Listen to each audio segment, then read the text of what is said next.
நின்று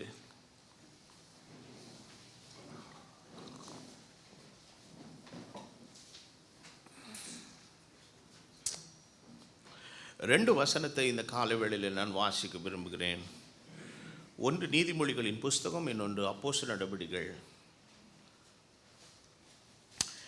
நீதிமொழிகளின் புஸ்தகம் 12வது அதிகாரத்தின் 25வது வசனம். The book of Proverbs chapter number 12 verse number 25 and book of Acts chapter number 20 verse number 24. அப்போஸ்தலர் நடபடிகள் 20-24.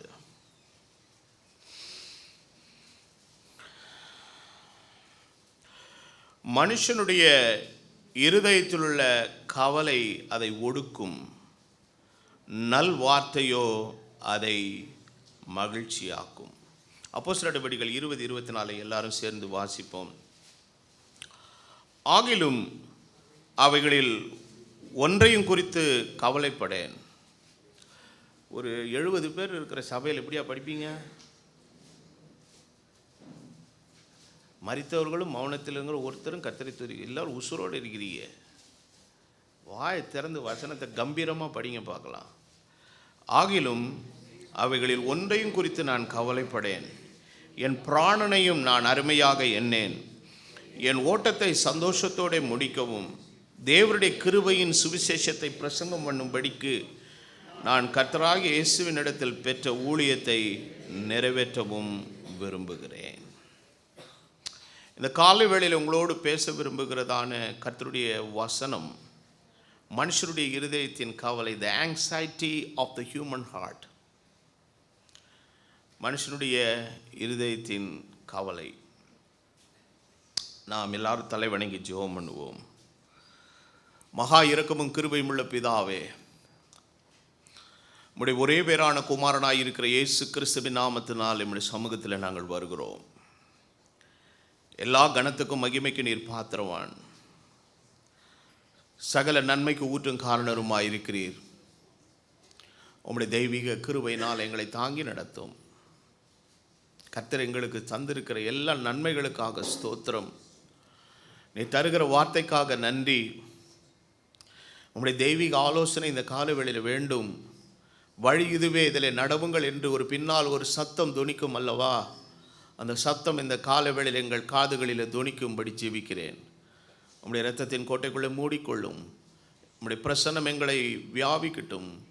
உம்முடைய ஜனத்தை நீர் பரிசுத்த ஆவினால் நிரப்பும். வார்த்தையின் வெளிச்சம் அவர்கள் இருதயங்களை களிப்பாக்கட்டும். இயேசுவின் நாமத்தில் வேண்டுதல் செய்கிறேன், ஆமென். உட்காருவோம்.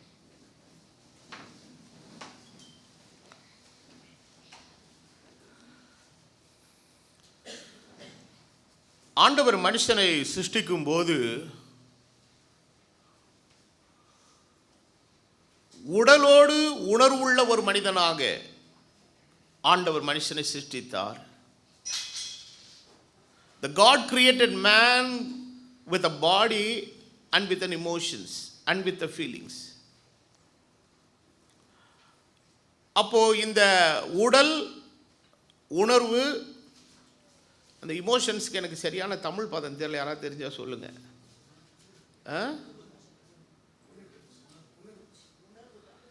அப்போ ஃபீலிங்ஸ்க்கு என்ன சொல்றது? மன எழுச்சி, சரி ஏதோ ஒன்று. சார் நான் இங்கிலீஷ் வார்த்தையை யூஸ் பண்ணிக்கிறேன்.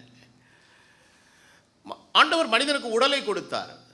இந்த உடலிலே உறுப்புகள் உண்டு. அது இல்லாமல் மனிதனால் என்ன பண்ண முடியாதுங்க, இயங்க முடியாது. இரண்டாவது, இதில் ஆண்டவர் 5 புலன்களை கொடுத்தார், 5 senses. அந்த 5 புலன்களும் இல்லாட்டினா ஒன்றுமே என்ன பண்ண முடியாதுங்க, செய்ய முடியாது. மூன்றாவதாக மனிதனுடைய நிலை எப்படின்னா, ஒரு இமோஷனல் கிரீச்சர்.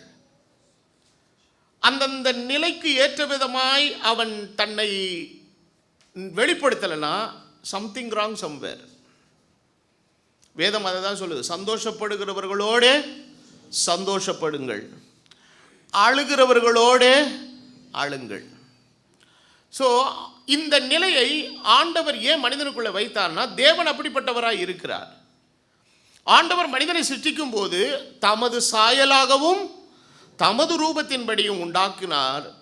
ஆகவே தெய்வம் தமக்குள் இருந்த எல்லா உணர்வுகளையும் மனிதனுக்குள் என்ன செஞ்சிருக்கிறார், வைத்திருக்கிறார்.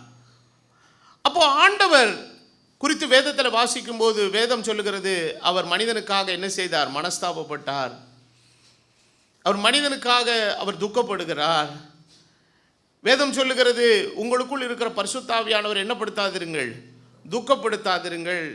இயேசு அதை கண்டு என்ன விட்டார்? கண்ணீர் விட்டார். அவர் மாம்சத்தில் இருந்த நாட்களிலே கண்ணீரோடு பலத்த சத்தத்தோடு அவர் பிதாவை நோக்கி அவர் முறையிட்டார். இவைகள் எல்லாவற்றையும் வேதத்தில் நம்ம வாசிக்கிறோம். ஆனால் இங்கே என்ன ஒரு பெரிய பிரச்சனை என்று சொன்னால், தேவன் இந்த பூமியில வாழ்கிற வாழ்க்கையிலே நாம் சந்திக்கிறதான சூழ்நிலைகள், நம்முடைய யதார்த்தமான வாழ்க்கை, இதில் நம்ம போகும்போது நம்ம அநேக சூழ்நிலைகளை சந்திக்க வேண்டியது இருக்கிறது. இந்த சூழ்நிலைகள் அநேக நேரங்களில் மனுஷரை என்ன பண்ணுதுன்னா, அது அவனை கவலைக்குள்ளாக்கி அந்த கவலை அவனை ஒடுக்குகிறது. இதற்கான விடயம் தெரியாதவன் அதிலிருந்து தான் மீளுவதற்கு அநேக வழிமுறைகளை வைத்திருக்கிறான். குடிக்கிறவன் குடிக்கிறான், ஃப்ரெண்ட்ஸோட ஆட்டம் போடுறான். வேதவசனம் சொல்லுகிறது, மனம் கசந்தவனுக்கு என்ன கொடுங்க? மதுபானத்தை கொடுங்கள், குடித்தவன் தன் வருத்தத்தை அப்புறம் நினையாது இருக்கட்டும். அதுக்காக நம்ம எல்லாரும் பாட்டில் வாங்கிட்டு போக முடியாது. கர்த்தர் நமக்கு அந்த மாதிரி ஒரு நிலை ஆண்டவர் நமக்கு கொடுக்கல. சிலர் வேறு சில காரியங்களுக்குள்ளே அவர்கள் போவார்கள். அந்த கவலையினுடைய வருத்தத்தினுடைய உச்சபட்சம், அதிலிருந்து அவன் வெளிவர முடியாத ஒரு நிலை வரும்போது தனக்குள்ள தானே ஏதாவது ஒரு முடிவை எடுத்துக்கொள்ளலாங்கிற அந்த பாயிண்ட்டுக்குள்ள அவன் என்ன செய்கிறாங்க? வர்றான். ஆனால் இப்படிப்பட்ட உணர்வுகளுக்குள்ளாக சென்று தன்னை மதுவினாலும் தீய பழக்கங்களாலும் தவறான முடிவுகளாலும் காயப்படுத்தி கொண்டிருக்கிற இந்த சமூகத்தில் தான் நீங்களும் நானும் வாழ்கிறோம். நாமும் இப்படிப்பட்ட உணர்வுகளுக்கு விதிவிலக்கானவர்கள் அல்ல. ஆனால் அவை எல்லாவற்றையும் நாம் சந்திக்கும் போது அதிலிருந்து மீண்டு வருவதற்கான உத்வேகத்தை, காரியத்தை கர்த்தர் தமது வார்த்தையிலே தந்திருக்கிறார். அப்புறம் எந்த அளவுக்கு கவலை ஒடுக்குகிறதோ அதே அளவுக்கு வேதம் சொல்லுகிறது, நல்ல வார்த்தை அதை என்ன ஆக்குமா? மகிழ்ச்சி ஆக்கும். எங்கெங்க நல்ல வார்த்தை இருக்குது? நல்ல வார்த்தை இங்கே தான் இருக்குது. இந்த நல்ல வார்த்தை நம்ம என்றைக்குமே மகிழ்ச்சி ஆக்கும். அதனால தான் அப்போஸ்தலனாகிய பவுல் பிலிப்பியருக்கு எழுதும் போது சொல்கிறான், கர்த்தருக்குள் எப்பொழுதும் சந்தோஷமாயிருங்கள் என்று மறுபடியும் நான் உங்களுக்கு சொல்லுகிறேன். இப்படிப்பட்ட ஆழமான சத்தியங்களை அறிந்த அப்போஸ்தலனாகிய பவுல் சொல்லுகிறான், நான் ஊழியத்தின் பாதையில் அநேக கஷ்டங்களுக்குள்ளே கடந்து சொன்னேன். பயத்தில் இருந்தேன், கஷ்டத்தில் இருந்தேன், பசியில் இருந்தேன், பட்டினியில் இருந்தேன், வேதனையில் இருந்தேன், நிர்வாணத்தில் இருந்தேன், குளிரில் இருந்தேன். I faced lot of things in my life for the sake of the gospel of Jesus Christ. ஆனாலும் இது என்னுடைய தேவனுடைய அன்பை விட்டு மாத்திரம் என்ன பிரிக்காது. அதே வேளையில் இவை ஒன்றை குறித்து நான் கவலைப்படுறதில்லை. இந்த வசனத்தை அப்போஸ்தலனாகிய பவுல் எந்த கான்டெக்ஸ்டில் அவன் சொல்கிறான்னா, அவன் கடைசியாக அவனுடைய ஃபேர்வெல் ஸ்பீச் அது. அப்போஸ்தலர்கள் 20 நீங்கள் படிச்சிங்கன்னா அவன் சொல்கிறான், நான் போகிறேன், ஆனால் நான் போன பின்பு மறுபடியும் என் முகத்தை நீங்கள் என்ன பண்ண மாட்டீங்க, காண மாட்டீங்க. ஆனால் காரணம் என்னவென்றால், தான் போகிற இடத்திலே எருசலேமில் தனக்கு பாடுகளும் வேதனைகளும் உபத்திரங்களும் வைக்கப்பட்டிருக்கிறது என்பதை அறிந்திருக்கிறான். ஆனாலும் அவன் சொல்லுகிறான், இவை ஒன்றை குறித்தும் நான் கவலைப்படேன். காரணம் என்னவென்றால், ஏன் இந்த கவலையை நான் கொண்டு வர்றதில்லைன்னா, எனக்கு ஒரு டாஸ்க் இருக்குது. என்னவென்னா, என் ஓட்டத்தை நல்ல விதமாய் முடித்து கர்த்தர் எனக்கு தந்திருக்கிற ஊழியத்தை நான் நிறைவேற்ற விரும்புகிறேன். அப்போ இந்த பூமியிலே பிறந்திருக்கிற நம்ம எல்லாருடைய வாழ்க்கையில், இந்த பூமியில் எப்படி வாழ்ந்தோம், என்ன படித்தோம், எவ்வளோ சம்பாரித்தோம், என்ன கட்டினோம், எத்தனை பிள்ளைகளை பெற்றுக்கிட்டோம், எப்படி வாழ்ந்தோங்கிறதோட நம்முடைய அத்தியாயம் முடியலைங்க. நாம் நித்திய வாழ்வுக்காக அழைக்கப்பட்டவர்கள். அப்போவே நாம் நித்திய ஜீவனை சுதந்திரிக்கும் போது நாம் இந்த பூமியிலே செய்த சில நற்கிரியைகளின் காட்சி எங்கே காத்திருக்குதுங்க? பரலோகத்தில் தேவனுடைய பிரசன்னத்தில் என்ன காத்திருக்கிறது. ஆகவே தான் வேத வசனம் சொல்லுகிறது, அவர்கள் செய்த கிரியைகள் அவர்களோட போகும். நீங்கள் செய்கிற கிரியையில் 2 விதமான கிரியைகள் இருக்குது. காலைல எத்தனை பேர் சாப்பிட்டு வந்தீங்க? ஆனால் அந்த சாப்பாடு அங்கே வராது. எத்தனை பேர் போன வாரம் ஃபீஸ் கட்டினீங்க? அது ஒன்றும் அங்கே வராது. போன மாதம் எத்தனை பேர் நீங்கள் சர்டிஃபிகேட் வாங்கினீங்க? ஒன்றும் அங்கே வராது. போன மாதம் எத்தனை பேர் சம்பளம் வாங்கினீங்க? ஒன்றும் அங்கே வராது. போன வாரம் எத்தனை பேர் புதுசு அக்கௌண்ட் ஓப்பன் பண்ணீங்க? ஒன்றும் அங்கே வராது. அப்போ இந்த சரீரத்துக்காக செய்யக்கூடிய ஒரு கிரியையும் தேவனுடைய ராஜ்யத்துக்குள்ள என்ன செய்யாதுங்க, வராது. ஆனால் கர்த்தர் நமக்கு இன்னொரு அழைப்பை கொடுத்திருக்கிறார். அந்த அழைப்பு கிறிஸ்துவுக்குள் நமக்கு தரப்பட்டிருக்கிற அழைப்பு. we are called in Christ for Christ. கிறிஸ்துவுக்காக அழைக்கப்பட்டிருக்கிறோம் நாம். இந்த அழைப்பை குறித்து தான் அப்போஸ்தலனாகிய பவுல் சொல்லும் பொழுது சொல்லுகிறான், it is the mark of the high calling என்று எழுதுகிறான். தேவன் தந்த அழைப்பின் ஒரு உன்னதமான அழைப்பு இது. இந்த அழைப்பில் நமக்கு தேவன் என்ன விதமான காரியங்களை வச்சிருக்கிறாரோ அதை இந்த பூமியில நம்ம என்ன செய்து தான் ஆகணுங்க, நிறைவேற்றி தான் ஆகணும். அப்போஸ்தலனாகிய பவுல் கொரிந்திய சபைக்கு எழுதும்போது சொல்லுகிறான், ஊழியங்களிலே வித்தியாசம் உண்டு, வரங்களிலே வித்தியாசம் உண்டு, அதோடு இன்னொன்று சொல்றான், கிரியைகளிலும் என்ன உண்டு, வித்தியாசம் உண்டு. அப்போ இந்த பூமியிலே கர்த்தர் தம்முடைய இரத்தத்தினால மீட்கப்பட்ட ஒவ்வொரு மனுஷனையும் அவருடைய ராஜ்யத்திலே அவருக்காக கிரியை செய்யும்படி ஆண்டவர் அழைத்திருக்கிறார். இப்போ ஆண்டவர் நம்மை அழைத்திருக்கிற இந்த உன்னதமான ஓட்டத்தில் நமக்கு சில அடிப்படையான தேவைகள் இந்த பூமியில் இருக்கிறது. நமக்கு 3 வேளை சாப்பாடு தேவை இருக்குது, உடுத்த சில உடைகள் தேவை இருக்குது, பாதுகாப்பான ஒரு வீடு, நமக்கு ஒரு குடும்பம், அதை சார்ந்த சில பொறுப்புகள், உத்தரவாதங்கள் எல்லாம் இருந்தாலும் நம்மளுடைய மெயின் கோல் என்னவென்றால், கர்த்தர் என்னை எதற்காக அழைத்தாரோ அந்த அழைப்பை நோக்கத்தை என் ஜீவியத்தில் நான் என்ன பண்ணணுங்க, நிறைவேற்றி முடிக்கிறேன். I have to complete the calling which God appointed in my life. ஆனால் இதில் நம்ம எதுக்கு ரொம்ப எம்ஃபசைஸ் கொடுக்குறோங்கிறது தான் ரொம்ப முக்கியமான காரியம். எதுக்கு ரொம்ப அழுத்தம் கொடுக்குறோம்? சரீரத்துக்கான காரியத்தில் ரொம்ப அழுத்தம் கொடுக்க ஆரம்பிச்சோன்னா எதை பிரேக் டவுன் பண்ணிடும்? தேவன் அழைத்த அந்த உன்னத அழைப்பின் ஓட்டத்தை அதை என்ன பண்ணிடுங்க, கெடுத்து செதைச்சி விட்டு நம்மளுடைய டெஸ்டினியை நம்ம அடைய முடியாதபடி நம்மளை திசை திருப்பி அங்கே வேற பக்கமாக திருப்பி விட்டுரும். ஆனால் இன்றைக்கு கிறிஸ்துவுக்குள் அழைக்கப்பட்டிருக்கிற நாம் இன்றைக்கு அதெல்லாம் நமக்கு தேவைதான். நாம தேவை என்பதை நாம் அறிந்திருக்கிற விட அது நமக்கு தேவை என்பதை நம்முடைய பரமபிதா அதிகம் நன்று அறிந்திருக்கிறார்.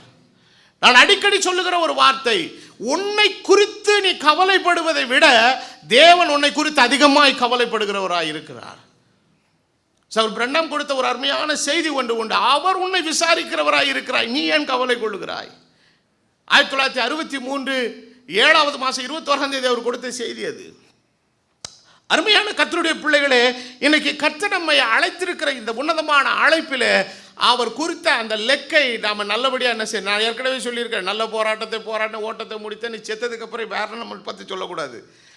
நாம் உசுரோடு இருக்கிற காலத்திலே நம்ம என்ன பண்ணணுங்க, சொல்லணும், நான் நல்ல போராட்டத்தை போராடினேன், ஓட்டத்தை முடித்தேன், விசுவாசத்தை காத்துக்கொண்டேன். அது அவனுடைய ஃபைனல் ஸ்டேட்மெண்ட். ஆனால் அதுக்கு கனெக்டடாக இங்கே என்ன சொல்கிறான், நான் இப்போ ஓடிக்கிட்டு இருக்கிறேன், என் ஓட்டத்தை நான் எப்படி முடிக்கணும், சந்தோஷத்தோடு. ஆனால் அதுக்கு நான் அடிப்படையாக ஒன்று செய்கிறேன், நான் எதை குறித்தும் கவலைப்படேன்.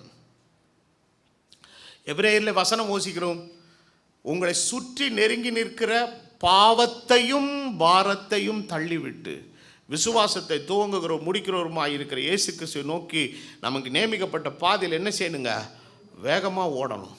ஸோ தேவன் நமக்கு தந்திருக்கிற அந்த நித்திய அழைப்புக்கான விஷயத்தை அடைகிறதுல வேற உலகத்துக்கான எந்த விஷயத்தை தக்க வைப்பது என்பதில் அதுக்கு அது காம்ப்ரமைஸே கிடையாது. ஆண்டவர் அதுக்காக எதையும் இழக்கிறதுக்கு என்ன செய்கிறாருங்க. அப்போ வேதத்தில் ஆண்டவர் எல்லாவற்றையும் ஆண்டவர் தான் ஏற்படுத்தினார். ஆனால் ஆண்டவர் தமது ராஜ்யத்தின் நிலை என்று வரும்போது எதையும் எடுக்கிறதுக்கு அவர் எப்படி இருக்கிறாருங்க, ரெடியாக இருக்கிறார். காரணம் ஆண்டவருடைய நோக்கம் என்னன்னா, நமக்கு தந்த அந்த அழைப்பில் அந்த நோக்கத்தில் நம்ம சென்று அடைய வேண்டிய இடத்தை நம்ம அடைஞ்சு நாம் பெற்றுக்கொள்ள வேண்டிய ஆசீர்வாதத்தை என்ன செய்யணுங்க, பெற்றுக்கொள்ளணும். ஆக வேதத்தை நான் சற்று ஆராய்ந்த போது வேதத்தின் அடிப்படையில் வசனம் சொல்லுகிறது, வேதத்தின் அடிப்படையில் வாசித்த போது கவலை தேவன் விரும்பாத ஒன்று. கவலை நம்முடைய ஆவிக்குரிய பலகீனத்தின் அறிகுறி. It is the sign of the weakness of your soul. மூன்றாவது, கவலை நம்முடைய அவிசுவாசத்தின் அறிகுறி. It is the sign of your unbelief.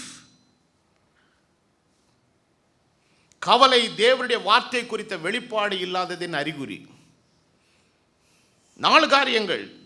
தேவன் விரும்பாத ஒன்று, இது பலகீனத்தின் அறிகுறி, அவிசுவாசத்தின் அறிகுறி, தேவனுடைய வார்த்தை குறித்த வெளிப்பாடு இல்லாததின் அறிகுறி. அப்போ கவலைக்கும் அக்கறைக்கும் என்ன இருக்குதுங்க? வித்தியாசம் இருக்குது. worry is different, the concern is different. we must live with the concern. எல்லா விஷயத்தை குறித்து எப்படி வாழணுங்க? அக்கறையோட வாழணும். அக்கறை இருக்கணும். அக்கறை இல்லைன்னா வாழ முடியாது. என்னமோ ஏதோன்னு வாழ்ந்துட்டு போயிடுவாங்க. அப்படிலாம் இல்லை. நம்முடைய வாழ்க்கை குறித்து, நம்முடைய குடும்பத்தை குறித்து, நம்முடைய பிள்ளைகளை குறித்து, நம்முடைய எதிர்காலத்தை குறித்து, அடுத்து என்ன செய்ய போகிறோம் என்பதை குறித்த ஒரு அக்கறை எப்பொழுதுமே, நமக்கு ஒரு கன்சர்ன் எப்பொழுதுமே என்ன செய்யணுங்க? இருக்கணும். அந்த கன்சர்ன் இருந்தால் தான் நம்ம ஒவ்வொரு நிலையிலும் நாம் அசைகிற அசைவு, நம்மளுடைய எடுக்கிற தீர்மானங்கள், நம்ம ஓடுற ஓட்டம் எல்லாமே ரொம்ப கவனமாக இருக்கும் பாருங்க. அந்த கன்சர்ன் இல்லைன்னா போனேன்னு வச்சுக்கோங்களேன், ஒரே கசாமசான் ஆயிடும் வாழ்க்கை. அப்போ கன்சர்னுக்கும் ஓரிக்கு என்ன இருக்குதுங்க? வித்தியாசம் இருக்குது. அப்போ வேதத்தை நீங்கள் தெளிவாக வாசிக்கும் போது மனுஷனுக்கு ஏற்படுற கவலை எதில் தெரியுமா? மத்தேயு எழுதின சுவிசேஷம் 6வது அதிகாரம் 25வது வசனம், எண்ணத்தை உண்போம், ஐயோ என்ற தெய்வமே, எண்ணத்தை உண்போம், எண்ணத்தை புசிப்போம், எண்ணத்தை குடிப்போம் என்று எல்லாம் எதுக்காக? சரீரம். இன்னைக்கு நான் ஒரு 4-5 அண்ணன் வரல பாருங்க, அது எல்லாம் சரீரத்துக்காக ஓடுது. இன்னைக்கு அதை போய் கலட்டலைன்னா, அதை மாட்டலைன்னா எனக்கு காசு வராது. நான் எப்படி சோறு தின்னுவேன்?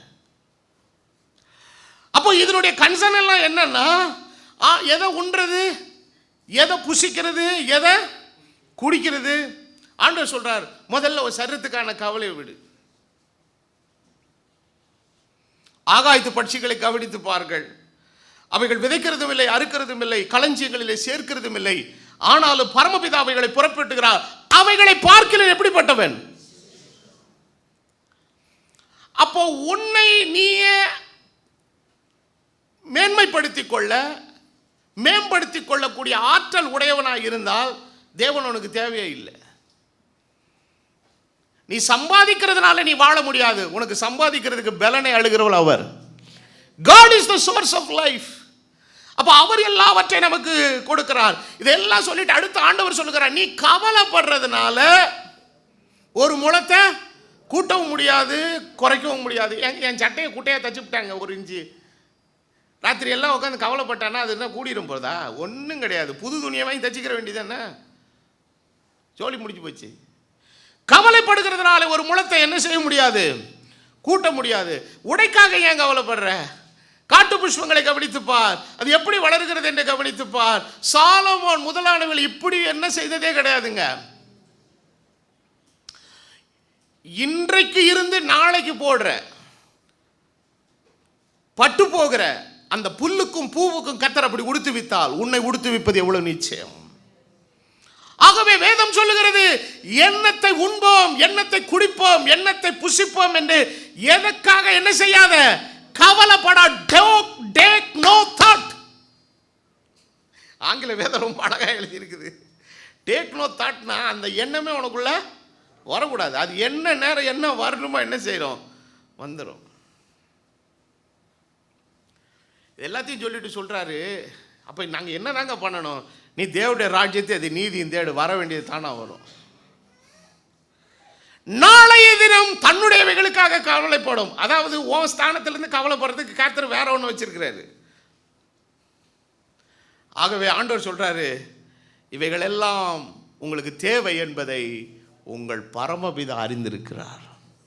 we are not serving the root god. ஒரு முரட்டாட்டம் உள்ள ஒரு ஆண்டவரை சேவிக்கலங்க. நம்மளை குறித்து அதிக அக்கறை உள்ள ஒரு தெய்வத்தை நம்ம ஆராதிக்கிறோம். அவரால் சிருஷ்டிக்கப்பட்டவர்கள் நாம், அவரால் மீட்கப்பட்டவர்கள் நாம். நம்மை விட அவர் அதிக அக்கறை உள்ளவராய் இருக்கிறார். உனக்கு என்னது தேவை என்பதை அறிந்திருக்கிற பரமபிதா நேற்று உனக்காக எல்லாவற்றை செய்தார், இன்று அவர் செய்தார், நாளை உனக்காக வேண்டிய எல்லாவற்றை அவர் ஆயத்தம் பண்ணி வைத்திருக்கிறார். இதனுடைய நிலைக்கான விசுவாசம் இல்லாமல் தான் இஸ்ரவேல் ஜனங்கள் வனாந்தரத்தில் அழிக்கப்பட்டார்கள். 2வது காரியம் ஆண்டவர் சொல்றார், லூக்கா எழுதின சுவிசேஷம் 12:15, பின்பு அவர் அவர்களை நோக்கி, பொருளாசை குறித்து எச்சரிக்கையா இருங்கள். ஏனெனில் ஒரு மனுஷனுக்கு எவ்வளவு ஆஸ்தி இருந்தாலும் அது அவனுக்கு என்ன கிடையாதுங்க? ஜீவன் அல்ல. இந்த மனுஷனுக்கு சரீரத்துக்கான கவலை மாத்திரம் இல்லைங்க, எதிர்காலத்தை குறித்து கவலை. எத்தனை பேருக்கு எதிர்காலத்தை குறித்து கவலை இருக்குது? எதிர்காலத்தை குறித்த கவலையை விட்டுட்டாமே, உனக்கு எதிர்காலம் ஒன்று இருக்குன்னு தெரியுமா? ஹலோ, இருக்கீங்களா? எதிர்காலம் இருக்கா இல்லையாங்கிறது நம்ம கையில் இல்லை, நம்முடைய காலங்கள் கர்த்தருடைய கருத்தில் இருக்குது. ஆகவே நாம் இந்த பூமியில பிறந்த என்னைக்கு அதனால் பக்தன் சொல்லுகிறான், நான் உம்முடைய தாயின் கற்பத்தை விட்டு வெளிப்பட்ட போது நான் உம்முடைய சார்பில் விழுந்தேன். அன்றைக்கு நம்மளை கரம் பிடித்து தூக்கின தெய்வம் இந்த பூமியில இருந்து நாம் கடந்து போகிற நேரம் வரைக்கும் அவரை நம்ம ஏந்துகிறவர், நம்மை சுமக்கிறவர், நம்மை தப்புவிக்கிறவர், நம்முடைய தேவைகளை எல்லாம் அவர் சந்திக்கிற தெய்வம். அவர் நம்மை விட்டு விலகிறதும் இல்லை, நம்மளை கைவிடுகிறதும் இல்லை. அவருடைய எதிர்காலம் நம்முடைய கரத்தில் இல்லை, நம்முடைய எதிர்காலம் தெய்வத்தினுடைய கரத்தில் இருக்கிறது. அவன் சொல்றான், அந்த கிறுக்க என்ன சொல்றான், என் களஞ்சியத்தை இடித்து பெரிதாக கட்டி சேர்த்து வைத்து ஆத்துமாவை பார்த்து சொல்றேன், ஆத்துமாவே உனக்கு அநேக நாட்களுக்கு பின்பு, அநேக நாட்களுக்காக நான் என்ன பண்ணியிருக்கிறேன், சேர்த்து வச்சிருக்கிறேன். இளைப்பாரி புசித்து குடித்து எப்படி இரு, பூரிப்பாயிரு என்ற ஆத்துமா. மேல இருந்து ஒரு சத்தம் வருது, மதிகேடனே, ராத்திரி உசுறு போச்சுன்னா என்னடா செய்வ, நீ சேர்த்து வைத்தவைகள் எல்லாம் யாருடையதாகும், யாருடையதாகும், யாருடையதாகும். ஆண்டவர் சொல்லுகிறார், மனுஷன் எதிர்காலத்தை குறித்து இன்னைக்கு ரொம்ப என்ன பண்ணுறாங்க, கவலைப்படுறான். அதாவது இல்லாத கவலை இவனே உருவாக்குறான். அன்றைக்கி ரோட்டில் போய் பார்க்குற ஒருத்தன் நெஞ்சை பிடிச்சிக்கிட்டே முஞ்சிஞ்சு ஒழிக்கிற மாதிரி இருக்கிறான். என்னடா அதில் என்னடா எழுதியிருக்குன்னு வாசகம் படுத்தா, உங்களுக்கு ஹார்ட் அட்டாக் வந்து விட்டால், ஏடா வரவே இல்லைடா, ஏன்டா அப்படிலாம் எழுதி வச்சிருக்கிறீங்க, கீழே இருக்கிற எண்ணெய் அழைக்கவும், என்னமோ சும்மா கொடுக்குறது மாதிரி. அப்புறம் இன்னொருத்த எழுதி வச்சிருக்கான், எதிர்பாராமல் உங்கள் வீட்டில் ஏதாவது ஆகிவிட்டால் உங்கள் குடும்பம் நிராகதி ஆக 2 கோடி உங்களுக்கு பாலிசி போடப்படும். இந்த பைத்தியக்கார உலகத்தில் நம்ம போய் மாட்டிக்கிட்டு, நம்மளை அழைத்த தேவன் உண்மை உள்ளவர். கற்பத்தின் தாயானவள் தன் கற்பத்தின் பிள்ளையை மறப்பாளோ, அவள் மறந்தாலும் அவர் நம்மை மறவாத தெய்வம். சரீரத்தை குறித்த கவலை, எதிர்காலத்தை குறித்த கவலை. 3வது ஒரு கவலை இருக்குது, மோசமான கவலை. அது என்னன்னா, மத்தேயு 13:22 வாசிக்கும்போது, முள்ளுள்ள இடங்களில் விதைக்கப்பட்டவன் வசனத்தை கேட்கிறவனாயிருந்து உலக கவலையும், என்ன கவலை, என்ன கவலை, உலக கவலை, உலகத்தை பற்றி ஓவர் கவலை அவனுக்கு. அடுத்து என்ன செய்யறது, அடுத்து என்ன செய்யறது. அதாவது நான் ஏற்கனவே சொன்னது போல், அதுவும் நம்மளுடைய குறிப்பாக நம்மளுடைய இந்திய கலாச்சாரம், அதில் நம்முடைய தமிழ் சமூகத்தினுடைய கலாச்சார அமைப்பு எப்படின்னா, நம்மளை சும்மா இல்லைன்னா நோண்டிக்கிட்டே இருப்பான். ஏன்னா இதுவாகிடுச்சா, பிள்ளைகள் குழந்தை பிறந்துருச்சா, right right right right right, ஒரு 3 வயசு வரைக்கும் கம்மிட்டு இருப்பான். அவரை ஸ்கூலில் சேர்த்துட்டியா, சேர்த்துட்டியா, எல்கேஜி சேர்த்துட்டியா, அது பாவம், அது போலீஸ்கார மாதிரி ஒரு டவுசர் ஒன்று மாட்டிக்கிட்டு அழுதுகிட்டு வடிஞ்சிக்கிட்டு போகுது, மூக்கெல்லாம் ஒழிக்கிட்டு. அப்புறம் ஓட அப்படியே படிச்சுக்கிட்டே வருவேன். அப்புறம் 10th பப்ளிக்கில் என்ன மார்க்கு, தம்பி நிறைய மார்க் வாங்கணும், 500க்கு 600 வாங்கணும். இந்த சமூகம் நம்மளை ஏதாவது என்ன பண்ணிக்கிட்டே இருக்குது, டார்ச்சர் பண்ணிக்கிட்டே இருக்கு. நான் எவ்வளோ வாங்கணுங்கிறத ஆண்டவர் அறிஞ்சிருக்கிறாரு. அதுக்கான பலத்தையும் கிருபை அவர் தருவார்.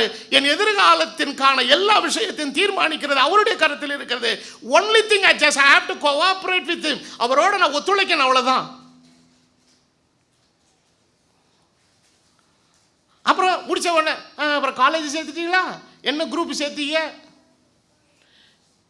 காமர்ஸ், எதுக்குங்க காமர்ஸில் விட்டீங்க, சயின்ஸில் சேர்த்துருக்க வேண்டியதானே. நம்மளை போட்டு மெண்டல் ஆக்கிடுவாங்க இந்த ஊரில் இருக்க மக்கள்.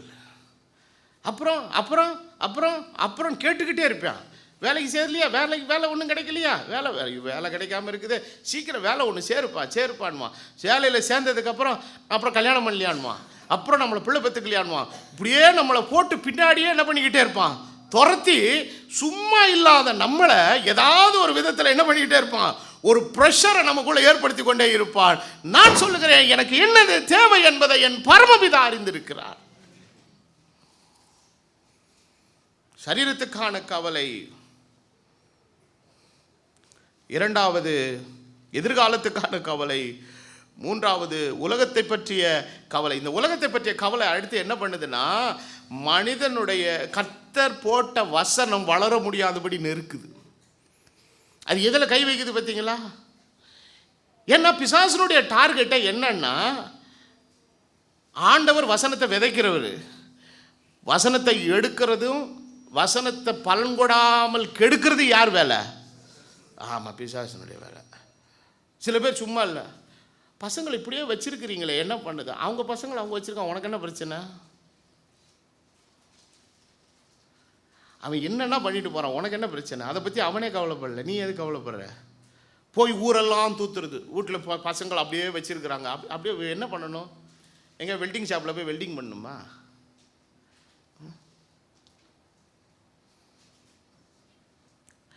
நாலாவதாக ஒரு வேலை, ஒரு கவலை ஒன்று இருக்குது. அது என்ன கவலைன்னா, அது இருக்குள்ளே கொஞ்சம் சிரிப்பாக வரும். என்னன்னா, மார்த்தாள் இயேசுவினிடத்தில் சொல்கிறான், லூக்கா 10:40, மார்த்தாளோ பற்பல வேலைகளை செய்து வருத்தம் அடைந்து ஆண்டவரிடத்தில் வந்து, நான் தனியே வேலை செய்யும்படி என் சகோதரி என்னை விட்டு வந்ததை குறித்து உமக்கு என்ன இல்லையா? கவலைப்படாதன்னு சொல்றவர்கிட்ட போய் வந்து எதிர்த்து கேட்குறான், உனக்கு என்ன இல்லையா? அநேக வேலைகள், ஒன்றும் முடியல பிரதர், அப்படியே ஒரு மாதிரி போகுது பிரதர், இப்படி இழுத்துக்குன்னு போகுது பிரதர். ஆண்டவர் சொல்கிறாரு, ஆமாம்மா உண்மையிலே ரொம்ப கஷ்டம்மா, நீ காலைல எழுந்து சோறாக்கி டியூட்டிக்கு போய் வந்து பிள்ளைகளை காப்பாற்றி அதுக்கு பாத்ரூம் போக வச்சு குளிப்பாட்டி எல்லாம் பண்ணி ப்ளா ப்ளா ப்ளா எல்லாம் பண்ணுற, உண்மையிலே I really understand your problem. நான் சொன்னார், உட்கார், நீ அநேக காரியங்களை குறித்து கவலைப்பட்டு கவலை கலக்கத்தை உண்டாக்கும். ஐயோ, சில பேருக்கு வந்து இந்த வீட்டில் பார்த்தீங்கன்னா தடப்படப்படப்படப்படப்படப்படப்படப்படன்னு இருக்கும். இதை எடுத்தீங்களா அதை எடுத்தீங்களா போட்டு மேலே இருக்கிற போய் அது காப்பி தூள் டப்பா கீழே கொட்டி டீ டப்பாக்கு ஏம்மா கொஞ்சம் ரிலாக்ஸ் ஆயிருமா, ஜஸ்ட் ரிலாக்ஸ். உனக்கு என்ன பிரச்சனை? உனக்கு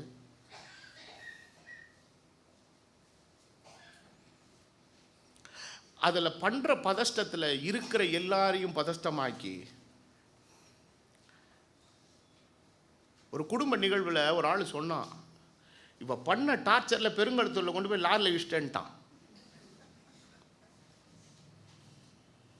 அவன் ரொம்ப எங்கேருந்தோ ரொம்ப தூரமாக வண்டி ஓட்டிகிட்டு வராங்க. அவன் சொல்கிறான், எனக்கு முடியல, எனக்கு ரொம்ப கண்ணு சொக்குது, எங்கேயா நின்று எனக்கு கொஞ்சம் ரெஸ்ட் எடுத்தால் தான் என்னால் வண்டி ஓட்ட முடியும். இல்லைங்க போயிடலாங்கன்னு சொல்லிச்சு. எங்கேயுமே போக விடாமல் கொண்டு விட்டான் லாரிக்குள்ளே. அநேக காரியங்களை குறித்து என்ன செய்கிறாய்? கவலைப்பட்டு கலங்குகிறாய். அந்த நாள் வந்துச்சுன்னா அதுதான் ஆட்டோமேட்டிக்காக என்ன செய்யுங்க, நடக்கும். ஆண்டவர் சொல்கிறாரு, நீ கலங்குற மாதிரி விஷயங்கள்லாம் ரொம்ப அவசியமானதெல்லாம் கிடையாது, தேவையானது ஒன்றே. மரியாள் தன்னை விட்டு எடுபடாத. யாருக்கு சப்போர்ட் பண்ணுற ஆண்டவர்? கலங்குறவங்களுக்கு. இன்றைக்கி உலகம் யாருக்கு சப்போர்ட் பண்ண ரெடியாக இருக்குது? நீ காலையிலானா நீ பைபிளை தூக்கி வச்சுக்கிட்டு கத்திரேன்னு உட்காந்துருக்குற அந்த பொம்பளை பாரு, அது ஆள் பார், ஓடி ஆறான், பாவமாக இருக்குது. உலகம் அவனுக்கு தான் சப்போர்ட் பண்ணும். ஆனால் அந்த உலகத்தில் இருக்கிற பைத்தியக்காரனுக்கு தெரியல, அந்த ஓட்டத்துக்கு தேவையான எனர்ஜி எங்கே தான் இருக்குதுன்றது தெரியல அவனுக்கு. ஆகவே நம்ம அநேக காரியங்களை குறித்து கவலைப்பட்டு கலங்குகிறோம். மரியாள் கேட்குறா, ஆண்டவரே உமக்கு என்ன இல்லையா? கவலை இல்லையா? மார்த்தாள் ஆண்டவரை பார்த்து கேட்குறா, உமக்கு கவலை இல்லையா? இதே மாதிரி இன்னொரு சிச்சுவேஷன் வந்துச்சு. நம்மால் போய் க்ளீனாக கீழே போய் படுத்துட்டார் மினிஸ்ட்ரி டயர்டில். நடுவில் புயல் காற்று வந்துருச்சு. படகு அமிழத்தக்கதா, ஏன்னா இவங்கெல்லாம் மீனை வைக்க அவங்களுக்கெல்லாம் they know how to handle the போட்டு. கயிறை கீரை போட்டு இழுத்து பாய்மரத்தெல்லாம் இழுத்து பார்க்குறாங்க. ஒன்றும் டெக்னிக் ஒர்க் பண்ணல. ஏன்டா இந்த ஒருத்தர் உட்காந்துருந்தார், அவர் எங்கடா போனார்? அவர் கீழே கொரட்டை விட்டு தூங்கிட்டு இருக்கிறார். டென்ஷன் ஆகிடுச்சு இவங்களுக்கு. நேராக போய் எழுப்பி கேட்குறாங்க, நாங்கள் அமிழ்ந்து போகிறோம், உமக்கு கவலை. அவர் என்ன வேற போட்டில் இருக்காரு? 23வது சங்கீதத்தினுடைய ஆணிவேரை என்னவென்றால், பக்தன் சொல்லுகிறான், நான் அநேக பாதைகளினூடாய் கடந்து போகிறேன், இவை எல்லாவற்றின் மத்தியிலே ஒரு பெரிய காரியம் என்னவென்றால், எல்லாவற்றிலும் தேவரீர் நீர் என்னோடு கூட இருக்கிறீர். தூரத்திலிருந்து வேடிக்கை பார்க்கல நீர். நான் பள்ளத்தாக்கில போகிறேன், நீர் என்னோடு கூட இருக்கிறீர். ஆறுகளிலே போகிறேன், என்னோடு இருக்கிறீர். அக்கினியிலே போகிறேன், என்னோடு இருக்கிறீர். உம்முடைய ராஜ்யத்துக்குள்ள நான் வந்து சேர்ற வரைக்கும் நீர் என்னை விட்டு விலகிறதும் இல்லை. இதுதான் கிறிஸ்தவ வாழ்க்கை நம்பிக்கை.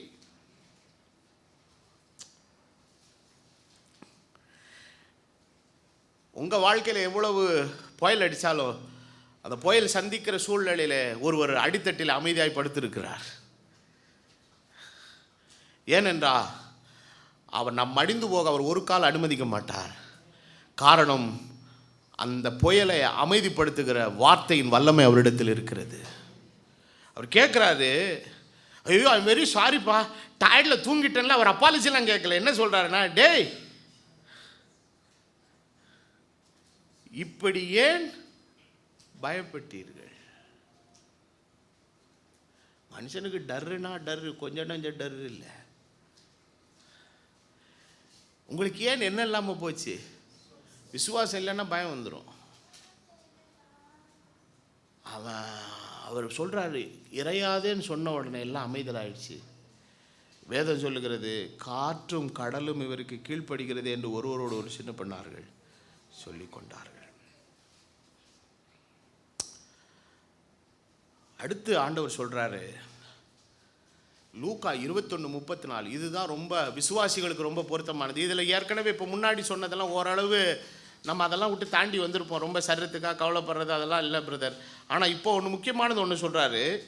லூக்கா 21:34, உங்கள் இருதயம் பெருந்திண்டினாலும் வெறியினாலும் லௌகீக கவலையினால் என்ன அடையாதபடி, பாரம் அடையாதபடி, நினையாத நேரத்தில் கர்த்தருடைய வருகை நாள் உங்கள் மேல் வராதபடிக்கு எப்படி இருங்க, எச்சரிக்கையாயிருங்க. அதுக்கு நீங்கள் என்ன செய்யணும்னா விழித்திருந்து ஜெபம் பண்ணுங்க, அவ்வளோதான். அப்போ இந்த லௌகிக கவலை நம்மளை என்ன பண்ணுங்க, இது ரெண்டுமே இன்னைக்கு நடக்குது. டூ மச் ஒரிஸ், பெருந்தினி. மெட்ராஸுக்கு நீங்கள் வந்துட்டீங்கன்னா பண்ணி கணக்காக தின்னுக்கிட்டே இருப்பேன். இப்போ புதுசாக ஸ்டார்ட் பண்ணிங்க மிட் நைட்டு பிரியாணி தின்னுட்டு போயிடுறாங்க மொத்தமாக. இந்த எருமை மாடு வந்து இந்த கழனி பானைக்குள்ள மண்டை விடும் தெரியுங்களா? 1:30 மணிக்குங்க ஒரு பிளேட்டு 1.5 பிளேட்டு இவ்வளோ பெரிய பிளேட்டை வச்சு தின்னுக்கிட்டு இருக்காங்க. என்னத்துக்காக? உடம்பு தின்னுக்கிட்டே இருக்கான். இப்போ ஒரு புதுசாக ஒரு வார்த்தை, ஐ எம் அ ஃபுட்டிங்கிறான். ஃபுட்டியாக இருந்தா பெட்டி தான் உனக்கு. மனிதனுக்கு சரீரத்துக்கு உடம்புக்கு சாப்பாடு வேணும், ஆனால் எவ்வளவு சாப்பிடணுமோ. நான் இன்றைக்கி ஒரு ரிசர்ச் ஸ்டடி ஒன்று படித்தேன். மனுஷனுடைய இறைப்பையினுடைய கொள்ளளவு மினிமம் 450 500 கிராம் தான். நான் சொல்கிறது விளக்குதா விளக்கலையா உங்களுக்கு? இப்போ மத்தியானம் சாப்பாடு போடுவாங்க, அதில் சிக்கனும் இருக்கும் குஸ்காவும் இருக்கும், எல்லாம் உட்பட குடிக்கிற தண்ணி உட்பட எவ்வளோ தான் கொள்ளுதுங்க? 450 தான் கொள்ளுது. அதில் கொண்டு போய் நீங்கள் 1 கிலோ கொட்டினா என்ன ஆகும்? அப்போ மனுஷனுக்கு என்னென்னா எப்போ பார்த்தாலும் என்ன பண்ணிகிட்டே இருக்கணுங்க, சாப்பிட்டுட்டே இருக்கணும். உணவு நல்லது தான், உணவு தேவன் நமக்கு தந்த ஒரு ஆசீர்வாதம் தான். ஆனால் பெருந்தீனி ரொம்ப சாபம். அதனால தான் வேதவசனம் சொல்லுகிறது, தேனை கண்டுபிடித்தாயானால் மட்டாய் சாப்பிடு, விதமிஞ்சி சாப்பிட்டால் வாந்தி பண்ணுவாய். போஜனம் தேவை தான், ஆனால் போஜன பிரியனாக இருந்தால் எதில் கத்திய வை, தொண்டையில் கத்திய வைங்கிற. அப்போ இவைகளெல்லாம் மனிதனுடைய இருதயத்தை கவலைக்குள்ளாக்குகிறது. கவலைப்படுகிறதுனால மனுஷன் எனக்கு என்ன செய்யறான், இப்படிப்பட்ட ஒரு சூழ்நிலைகளுக்குள்ள அவன் கடந்து போகிறான். பவுலப்போஸ்தலன் ஒரு இடத்துல சொல்கிறாரு, நீங்கள் கவலையற்றவர்களாக இருக்க வேண்டும் என்று விரும்புகிறேங்கிறார். அவர் சொல்கிறார், நான் எதை பற்றி கவலைப்படுறது இல்லைங்கிறாரு. நமக்கு சொல்லும்போது என்ன சொல்கிறார், நீங்கள் கவலையற்றவர்களாக இருக்க வேண்டும். எந்த நிலையில் சொல்கிறாருன்னா, இது ரொம்ப முக்கியம்.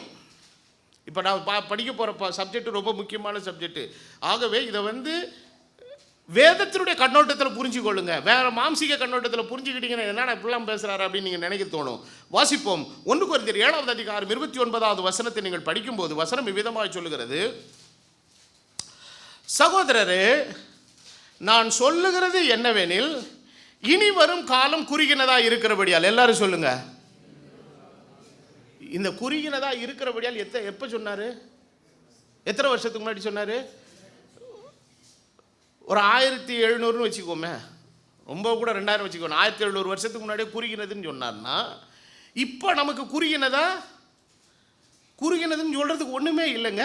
ஆல்மோஸ்ட் என்ன செஞ்சிருச்சு, கிட்ட நெருங்கிருச்சு. அப்போது அப்படி இருக்கிற நிலைமையில் என்ன சொல்கிறாரு, காலம் குறுகினதாக இருக்கிறதுனாலே மனைவி உள்ளவர்கள்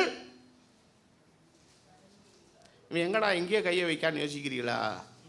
மனைவி உள்ளவர்கள் மனைவி இல்லாதவர்கள் போலவும், அழுகிறவர்கள் அழாதவர்கள் போலவும், சந்தோஷப்படுகிறவர்கள் சந்தோஷப்படாதவர்கள் போலவும், கொள்ளுகிறவர்கள் கொள்ளாதவர்கள் போலவும், இவ்வுலகத்தை அனுபவிக்கிறவர்கள் தகாத விதமாய் அனுபவியாதவர்கள் போலவும் இருக்க வேண்டும். இவ்வுலகத்தின் வேஷம் கடந்து போகிறது. இந்த காரியங்களை எல்லாம் அவர் என்னன்னு சொல்றாருங்க? வேஷம். இதை சொல்லிட்டு இந்த வேஷம் இருக்கிற வரைக்கும் என்னதான் இருக்கும்? சரீரத்தில் கவலை இருக்கும். ஆகவே தான் சொல்லுகிறார் கவலையற்றவர்களாக இருங்கிறாரு. அடுத்து சொல்றார் விவாகம் இல்லாதவன் கர்த்தருக்கு எப்படி பிரியமாக இருக்கலாம் என்று கர்த்தருக்குரியவர்களுக்காய் கவலைப்படுறான். வேதம் தான் நமக்கு கற்பிக்குது. மனுஷன் தனிமையாக இருப்பது நல்லதல்ல என்று சொல்லி ஆண்டவர் ஏற்ற துணை உண்டாக்கினார். ரொம்ப நல்லது. தேவன் நினைத்ததை மனுஷன் பிரிக்காதிருக்க கடவுள். விவாகம் மஞ்சள் என்ன செய்யாதிருப்பதாக, அசூசிப்படாமல் இருப்பதாக தேவன் அவளை ஆணும் பெண்ணுமாய் சிற்றித்தார். இதெல்லாம் குடும்ப நிலைக்கான காரியத்தினுடைய வடிவமைப்பை எப்படின்றத வேதம் நமக்கு அழகாக கற்றுக் கொடுக்குது. ஆனால் அதே நேரத்தில் இவர் எந்த கண்ணோட்டத்தில் அவர் எம்பசைஸ் பண்ணுறான்னா, உனக்கு ஒரு லெக்கு வைக்கப்பட்டிருக்கிறது, உனக்கு ஒரு ஓட்டம் வைக்கப்பட்டிருக்கிறது, அதுக்கு பாதகமும் நிலையான ஒரு சூழ்நிலையானது இது நிமித்தம் வந்துருச்சுன்னா கொஞ்சம் யோசித்து செய்யுங்கிறார். புரியுதா உங்களுக்கு நான் சொல்றது? நீங்கள் கவலையற்றவர்களாக இருக்க வேண்டும் என்று விரும்புகிறேன். விவாகம் இல்லாதவன் எப்படி நடக்கலாம் என்று நினைக்கிறான்? கர்த்தருக்கு எப்படி பிரியமா இருக்கலாம் என்று கர்த்தருக்குரியவர்களுக்காய் கவலைப்படுகிறான். விவாகம் பண்ணினவன் மனைவிக்கு எப்படி பிரியமா இருக்கலாம் என்று உலகத்துக்காக என்ன பண்றான்? கவலைப்படுற. டேட்டிங் டைம்லலாம் பார்த்தீங்கன்னா ஐஸ்கிரீம் பார்லருக்கு போவாங்க, கேக்கு சாப்பிடுவாங்க, இட்லி சாப்பிடுவாங்க, வடை சாப்பிடுவாங்க. கல்யாணம் முடிஞ்சதுக்கப்புறம் அத்தையான் பால் பாக்கெட் வாங்கிட்டு வா, சீரகம் வாங்கிட்டு வா, மிளகு வாங்கிட்டு வான்னா டென்ஷன் ஆயிடுவான் நம்மால். எங்கள் ஆத்தாலே கேட்டதில்லை, நீ நடி கேட்குறேன்னா, யோ நீங்கள் வயிற்றுக்கு சோறு வேணும்னா இதெல்லாம் வாங்கி வந்து கொடு. ஸோ ப்ராக்டிக்கல் லைஃபுக்கும் இதுக்கு என்ன இருக்குதுங்க? வேறுபாடு இருக்குது. சில பொண்டாட்டி மாதிரிலாம் புருஷனை ஒரு நாளைக்கு 4 தினம் கூப்பிடுவாங்க வேலையில். அவன் டென்ஷனில் உட்காந்துருப்பான். எம்மா கொஞ்ச நேரம் இருமா, ஏங்க வரும்போது இதெல்லாம் வாங்கிட்டு வந்துடுங்க. வேறு என்ன பண்ணுறது? கையில் காசு இருக்காது. ஃப்ரெண்டுக்கிட்ட கடனை வாங்கி என்னத்தையா வாங்கிட்டு கொண்டாந்து வீட்டில் கொண்டாந்து சேர்க்கணும். இல்லைன்னா பெரிய டென்ஷன் ஆயிடும் வீட்டில். விவாகம் பண்ணி நம்ம தன் மனைவிக்கு எப்படி பிரியமாக இருக்கலாம் என்று உலகத்துக்காக என்ன பண்ணுறாங்க? கவலைப்படுறான். ஆகவே அப்போஸ்தலனாகிய பவுல் எல்லாவற்றையும் சொல்லும்போது என்ன சொல்கிறாரு? தேவன்தான் குடும்பத்தை ஏற்படுத்தினார், தேவன்தான் புருஷனை ஏற்படுத்தினார், தேவன்தான் மனைவியை ஏற்படுத்தினார். ஆனால் அந்த மனைவியும் புருஷனும் உன்னை கவலைக்குள்ளான நிலையில் ஆக்கி தேவனை விட்டு என்ன செஞ்சிடக்கூடாது? தூரமாக்கிடக்கூடாது. தேவன் நினைச்சதை மனுஷன் பிரிக்கக்கூடாது. அதே வேளையில் ஜெபத்திற்கும் உபவாசத்திற்கும் தடை வராதபடி கூட சில நாள் என்ன செய்யலாம்? பிரிந்திருக்கலான்னு எழுதுகிறார் அப்போஸ்தலனாகிய பவுல். அப்போது தமக்குரிய காரியம்னு வரும்போது அந்த செல்ஃபிஷ்ங்கிற வார்த்தை அது பொருத்தமாக இருக்காது. அப்போ தேவன் தம்முடைய, அதாவது ஆங்கிலத்தில் நீங்கள் படிச்சிங்கன்னா ரொம்ப அழகாக இருக்கும். The God is a jealous God. என்ன காடு? Jealous God. ஜெலஸ் காட்னா தமிழ் அர்த்தம் என்ன? அவர் பொறாமை உள்ள தேவன். நிறைய வீட்டில் ஏன் சண்டை வருது தெரியுமா? மாமியார் சண்டை, ஜெலசி தான். இவன் காலையில் எந்திரிச்சதில் அம்மா அம்மா அம்மான்னு முந்தியே பிடிச்சிக்கிட்டே ஓடி வந்தான். இப்போ ஒய்ஃப் வந்ததுக்கப்புறம் இப்போ ஒய்ஃபுக்கு கான்ட்ரிபியூட் பண்ணுறான். எதை? தன்னுடைய அன்பை. அந்த கிளவி அம்மாவுக்கு அதால் பொறுத்துக்கிடவே முடியல. இது வரைக்கும் காஃபி அம்மா கிட்ட கேட்டான், இப்போ யார்கிட்ட கேட்குறான்? ஒய்ஃபுக்கிட்ட கேட்குறான். என்னகிட்ட தானே நீ கேட்கணும், நீ எப்படி அங்கே கேட்கலாமாக்கும்? அவன் இது வரைக்கும் எங்கே போனாலும் அம்மா கிட்ட சொல்லிவிட்டு பெர்மிஷன் வாங்கி அப்ரூவல் வாங்கி சட்டமன்ற தீர்மானம் போட்டு போவேன். இப்போ ஒய்ஃபை கூட்டிக்கிட்டு தானாக கிளம்புறான். கிளவிக்கு மூஞ்சி கிட்டு ஆகுது. ஏன் ஆகுதுன்னா, இவ்வளோ நாள் எதுனாலும் அம்மா அம்மா அம்மா அம்மா அம்மான்றானே, இப்போ பொண்டாட்டி பொண்டாட்டி பொண்டாட்டிங்கிறானே. இந்த கடுப்பு தான், வேற ஒன்றும் இல்லை. நான் கேட்குறேன், எது கல்யாணம் பண்ணி வச்சிங்க? பேசாமல் விட்டுருங்க அவங்கள. உங்களுக்கு ரொம்ப முடியலையே என்கிட்ட வாங்க, நான் வச்சுக்கிறேன். மேலே நிறையா இருக்குது இடம் தங்கிறதுக்கு. 3 வேளை சோறு போட்டு அவங்கள பார்த்துக்கிறேன். பேசாமல் அவங்கள வாழ விடுங்க. Let them have a happy life. ஆனால் உங்களுக்குள்ள அப்போது ஒருத்தருக்கு கொடுத்துக்கிட்டு இருக்கிற விஷயம் இன்னொருத்தருக்கு போனால் ஒருத்தருக்கு என்ன வருதுங்க?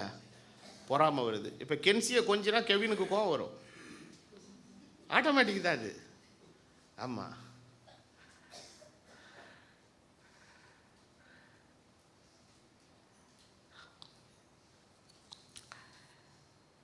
ஆண்டவர் என்ன சொல்கிறாரு, எனக்கு கொடுக்கறத வேற ஒன்று கொடுத்தனா எனக்கும் பொறாமை வருங்கிறார். அந்த பொறாமையை நீ ஐடென்டிஃபை பண்ணிக்கிட்டு செட்ரேட் பண்ணிட்டேன்னா ஓகே, இல்லைன்னா எனக்கு கொடுக்கறத நீ வேற யாருக்காவது கொடுத்தனா அந்த மேட்டரை நான் தூக்கிடுவேங்கிறார். அவ்வளோதான், நான் வேற என்ன பண்ணுறது? நான் சொல்கிறது உங்களுக்கு புரியல உங்களுக்கு? அதனால தான் எல்லாவற்றிலும் தேவனுக்கு கொடுக்க வேண்டிய இடத்த என்ன பண்ணிடணுங்க, தேவனுக்கு கொடுத்துடணும். அவருடைய இடத்த நீங்கள் வேறு எதுக்காவது கொடுத்தீங்கன்னா உங்கள் மேலே அவர் ரொம்ப பாசமாக இருக்கிறதுனாலும் உங்கள் மேலே ஒரு பொறாமையாக இருக்கிறதுனாலும் அவர் தம்முடைய அன்பை உங்களுக்கு எக்ஸ்பிரஸ் பண்ணி பார்ப்பார். கொஞ்சம் நீங்கள் அட்டென்ஷன் கொடுத்து அப்படி கவனிக்காமல் விட்டீங்கன்னா ஒரு நாள் அதில் தான் கை வச்சு தூக்கிடுவார். அதனால் தகப்பனை நேசிக்க வேண்டிய இடத்துல தகப்பனை நேசிங்க, தாயை நேசிக்க வேண்டிய இடத்துல தாயை நேசிங்க, புருஷனை நேசிக்க வேண்டிய இடத்துல புருஷனை நேசிங்க, மனைவியை நேசிக்க வேண்டிய இடத்துல மனைவியை நேசிங்க, பிள்ளைகளை நேசிக்க வேண்டிய இடத்துல பிள்ளைகளை நேசிங்க, இனத்தாரை ஜனத்தாரை நண்பர்களை நேசிக்க வேண்டிய இடத்துல நேசிங்க. எல்லாரையும் தேவன் நேசிக்கும்படி அழைத்திருக்கிறார். ஆனால் தேவனுக்கு அளிக்கிற நேசத்திற்கு அது ஒரு காலம் ஈடாகக்கூடாது. காரணம், எல்லா அன்புக்கும் மகிமைக்கும் புகழ்ச்சிக்கும் போற்றுதலுக்கும் பாத்திரன் ஒரு உண்டானால் அவர் ஆண்டவராக இயேசு கிறிஸ்து தான். இப்போ மேற்கொண்டு அவர் எழுதுறாரு, இப்போ இந்த உலகத்தினுடைய சமுதாயத்தினுடைய சூழ்நிலை நம்ம இப்போ ப்ரெஷரைஸ்டு லைஃப் இதெல்லாம் வெளிநாடுகளில் கிடையாது. நீ கல்யாணம் பண்ண அப்படி போ அப்படின்னு விட்டு போயிடுவான். ஆனால் நம்ம நாடு அப்படி கிடையாது. வேதவசனம் என்ன சொல்லுகிறது? 1 கொரிந்தியர் 7:35 நான் உங்களை கண்ணியில் அகப்படுத்த வேண்டும் என்று சொல்லாமல் உங்களுக்கு தகுதியாக இருக்கும் என்று நீங்கள் கவலை இல்லாமல் கர்த்தரை பின்பற்றி கொண்டிருக்க வேண்டும் என்று உங்கள் சுய பிரயோஜனத்துக்காக சொல்லுகிறேன். ஆகிலும் ஒருவன் தன் புத்திரியினுடைய கன்னி பருவம் கடந்து போகிறதுனாலே, ஒரு பிள்ளை மெச்சூர்ட் ஆயிடுச்சு, வீட்டில் பெரிய பிள்ளை ஆயிடுச்சு. அப்போ பெரிய பிள்ளை ஆகும்போது ஒரு 9ஆம் வகுப்பு இல்லை 8ஆம் வகுப்பு படிக்குதுன்னு வச்சுக்கிறோம். இன்றைக்கி கால சூழ்நிலை யதார்த்தத்தில் பேசுகிறேன். அடுத்து அந்த பிள்ளை ஒரு 10ஆவது படிக்கும், அப்புறம் +1 +2 படிக்கும், அப்புறம் ஒரு 3 வருஷம் என்ன பண்ணுவாங்க, காலேஜ் முடித்து ஏதாவது ஒரு வேலையில் ஒரு 10 காசு சம்பாதிக்குதுன்னு ஒன்று அடுத்து நமக்கு மைண்ட் எதில் வேலை செய்ய ஆரம்பிச்சிடும். பிள்ளைக்கு ஏதாவது ஒரு நல்ல இடம் என்ன செய்யுதா வராதா, காலாகாலத்தில் தள்ளி விட்டுறணுங்கிறேன். இருக்கிற பசங்களுக்கெல்லாம் நான் சொல்கிறேன், உங்கள் அப்பாவும் அம்மா உன்னை தள்ளி விட வாஞ்சியாக இருக்கிறாங்க, ஆனால் உன்னை இயேசு சேர்த்துக்கொள்ள வாஞ்சியாக இருக்கிறார். இப்போது புத்திரியினுடைய எது கடந்து போயிட்டு இருக்குதுங்க, கன்னி பருவம், த வெர்ஜின் லைஃப், அது கடந்து போயிட்டே இருக்குது. அவள் விவாகம் பண்ணாமல் இருப்பது அவளுக்கு தகுதி அல்லவென்றும் அவள் விவாகம் பண்ணுவது அவசியம் என்றும் நினைத்தால் அவன் தன் மனதின்படி செய்ய கடவன். இதை யார் டிசைடிங் ஃபேக்டர்னா அப்பா தான். அது பாவம் அல்ல. உனக்கு விவாகம் பண்ணி கொடுக்கணும்னு ஆசைப்பட்டா என்ன பண்ணி கொடு, விவாகம் பண்ணி கொடு. ஆயினும் அதற்கான எதை உணர்ந்து கொள், அவசியத்தை காணாமல். எல்லாரும் சொல்லுங்க, எந்த ஒரு விஷயத்தை செஞ்சாலும் எதை காணணும், முதல்ல அவசியத்தை. சிலர் அவசியத்தை காணாமல் என்ன பண்ணணும்னா அது ஒரு புரோட்டோக்கால் மாதிரி ஆயிடுச்சு, வயசாகிடுச்சு, கார் ஆகிடுச்சு, முடிச்சிடணும் அப்படின்றத நம்ம போகிறோம். வேதம் சொல்லுகிறது அதனுடைய அவசியத்தை காணாமல் தன் இருதயத்தில் உறுதி உள்ளவனாயும் சுயசித்தத்தின்படி அதிகாரம் உள்ளவனாயிருந்து தன் புத்திரியின் கன்னி பருவத்தை காக்க வேண்டும் என்று தன் இருதயத்தில் தீர்மானிக்கிறவன் நன்மை செய்கிறான். இப்படி இருக்க அவனை விவாகம் பண்ணி கொடுக்கிறவனும் என்ன செய்கிறான், ரெண்டுமே நன்மை தான். ஆனால் கொடாமல் இருக்கிறவன் அதிக நன்மை செய்கிறான். பவுல் எப்படி எழுதுறாருன்னா ப்ராக்டிக்கலாக எழுதுறாரு. எதனாலன்னா இனி வருகிற காலங்கள் குறுகிறதாய் இருக்கிறபடியால். அப்போ இதில் என்ன ஆண்டவர் பவுல் என்ஃபசைஸ் பண்ண வர்றாருன்னா, கல்யாணம் பண்ண வேணான்லாம் நம்மளை சொல்லலை, பண்ணிக்கோ, ஆனால் உன்னுடைய டெஸ்டினி அதை டேமேஜ் பண்ணாமல் பார்த்துக்கோங்கிறாரு. ஏன்னா நீ இன்னும் இருக்க போகிறது எவ்வளோ நாள் தான், கொஞ்ச காலம்தான். கர்த்தருடைய வருகைக்கு நம்ம நெருக்கமாக இருக்கிறோம். அந்த நித்திய பிரவேசத்தை இந்த தீர்மானம் என்ன பண்ணிடக்கூடாது, செதைச்சிடக்கூடாது. அதில் நீ கவனமாக இருங்கிறாரு. ஏன்னா ஒரு மனிதன் அந்த நிலைக்குள்ளே போகும்போது அவனுடைய லைஃபே கம்ப்ளீட்டாக அபவுட் ஆனாயிரும். இது வரைக்கும் சிங்கிளாக இருந்தால், இங்கே போனால், இங்கே வந்தான், இது இருந்தால். நான்லாம் படுக்கும்போது நான் இப்போ நான் வாஸ் அ பேச்சுலராக இருக்கும்போது எனக்கு பெட்ரூம்லாம் கிடையாதுங்க. எனக்கு பெட்ரூமே சர்ச்சு தான். இந்த ஃபேனு, இந்த ஃபேனு கீழே படுத்து தூங்குவேன். ரொம்ப வெயில் அடிச்சதுன்னா அங்கே வெளியில் ஒரு தென்னை மரம் இருக்கும், தென்னை மரத்தில் கேம்ப் கார்டு போட்டு படுத்து தூங்குவேன். என்னை எவனுமே சீண்ட மாட்டான் வீட்டில். காலை எந்திரிச்சேன்னா 10 காப்பி குடிப்பேன். அது ஒரு ஃப்ளாஸ்கில் இவ்வளோ பெருசாக இருக்கும். ஊற்றி ஊற்றி ஊற்றி ஊற்றி குடிச்சிக்கிட்டு இருப்பேன். குடியார மாதிரி குடிச்சிக்கிட்டு இருக்கேன். போவேன் வருவேன், இங்கே போகிறது அங்கே போகிறது இதுக்கு போகிறது, டோன்ட் கேர் மாஸ்டர். ஆனால் கல்யாணம்னு வரும்போது தான் நமக்கு ரூமே என்ன பண்ணி கொடுத்தாங்க, செட் பண்ணி இதெல்லாம் கொடுத்தாங்க. அதுக்கப்புறம் இப்படி ஒரு மாதிரி ரிலாக்ஸ்டாக வாழ்ந்தோமா, நமக்கு அதெல்லாம் கொஞ்சம் ஒரு மாதிரி டஃப்பாக தான் இருந்தது. வேறு வழி இல்லை, என்ன பண்ணுறது, எல்லாமே நன்மை தான். பேச்சுலராக இருக்கிற வரைக்கும் அது மாதிரி ஒரு ஃப்ரீ லைஃப். அது ஒரு கமிட்மெண்ட் கிடையாது, ஒன்றும் கிடையாது. வந்தோம்மா மூச்சம்மா படுத்தோம்மா பப்புன்னு தூக்கம் வந்துடும். இப்போ படுத்தா நிறைய எண்ணங்கள் நமக்குள்ளே ஓடுது. Because we are under the commitment. அப்போ அந்த கமிட்மெண்ட்டு, அந்த பொறுப்புகள் கவலையும் பாரத்தையும் நமக்குள்ளே கொடுக்குது. அப்போ பவுல் அப்போஸ்தலன் என்ன சொல்கிறாரு, எப்பா அதெல்லாம் இருக்கணும், இருக்க வேண்டாம்னு சொல்லலை. It should be on concern level.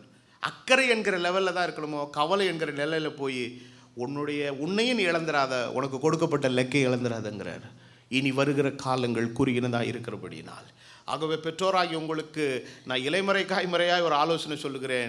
கர்த்தருடைய வருகை நெருங்கி இருக்கிறதுனால உங்கள் பிள்ளைகளுடைய காரியங்களை நீங்கள் செய்யும்போது அதனுடைய அவசியத்தை உணர்ந்து, தேவ சித்தத்தை அறிந்து, அவர்களுடைய முழுமையான ஒப்புதலோடு தயவுசெய்து செய்யுங்க. இல்லாவிட்டால் அவங்க இருக்கிற மாதிரியே இருக்கட்டும். எப்படி இருந்தாலும் சரி, நமக்கு ஆதாரம், நமக்கு அடிப்படை கர்த்தர் மாத்திரமே. ஆகவே உங்கள் பிள்ளைகளுக்கு கல்யாணம் பண்ண வேணாங்கிற தப்பான உபதேசத்தை நான் போதிக்கிறேன்னு தயவுசெய்து என்னை தப்பாக மிஸ் அண்டர்ஸ்டாண்ட் பண்ணாதீங்க. நான் தேவனுடைய வசனத்தினுடைய அழுத்தத்தின் மையத்தை நான் உங்களுக்கு வலியுறுத்துகிறேன்.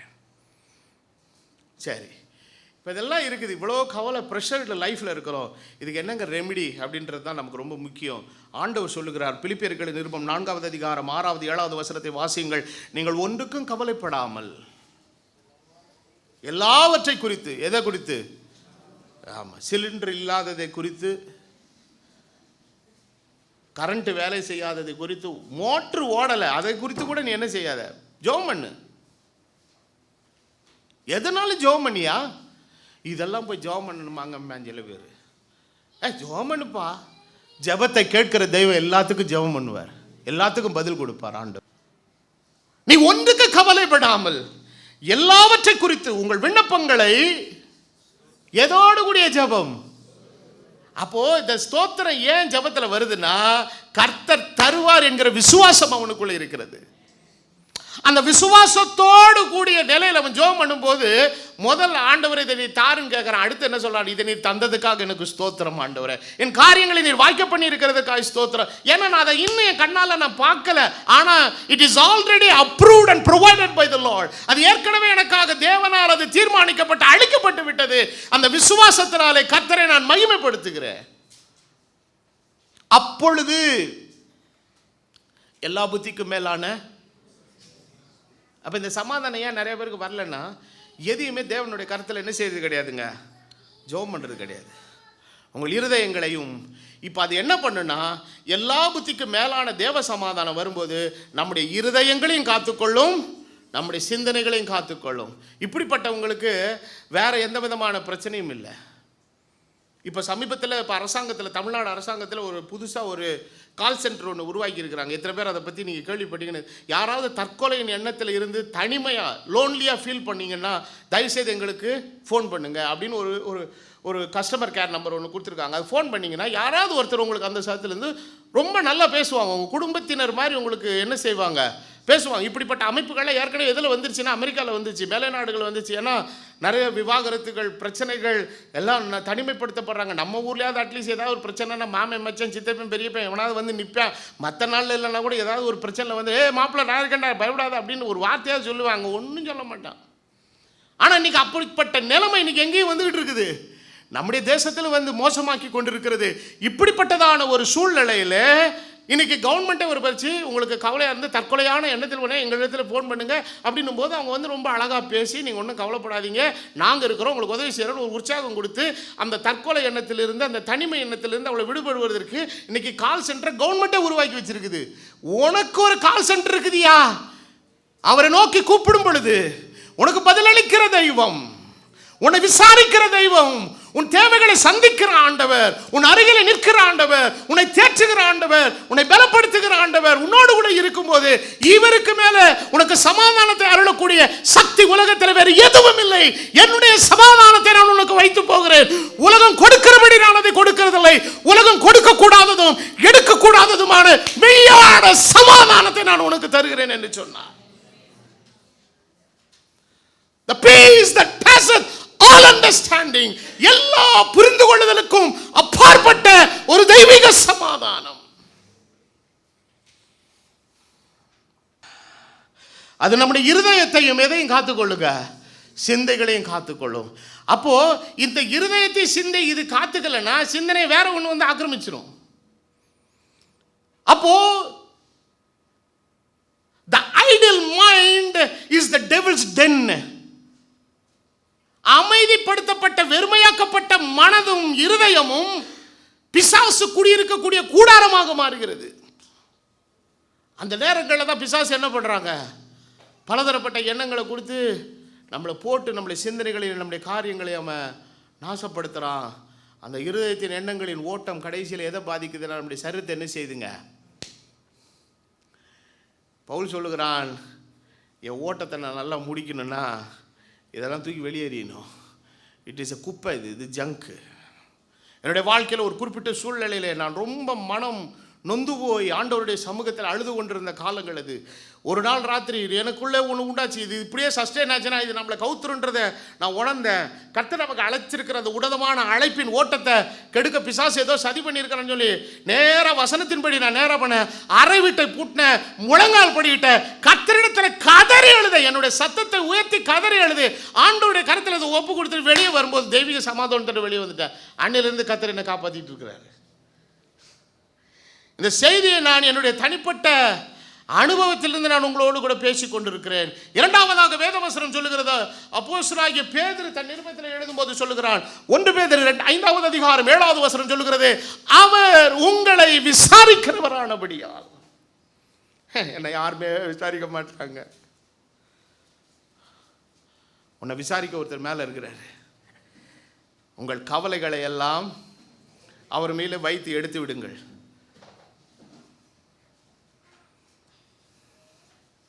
கொஞ்ச நேரத்துக்கு முன்னாடி வரைக்கும் ரூம்குள்ளே போய் உட்காந்துட்டு, ஆண்டவரே எனக்கு இந்த பிரச்சனை, பிள்ளைக்கு ஃபீஸ் கட்டணும், இதுக்கு பண்ணணும், அது பண்ணணும், எல்லாம் ஜெபம் பண்ணி முடிச்சுட்டு வெளியே வந்த உடனே வெளியில் ஒருத்தர் யாரோ ஒருத்தர் வந்திருக்கார், எப்படிங்க இருக்கிறீங்க, ஏதோ இருக்கிறேன். அட பாவி,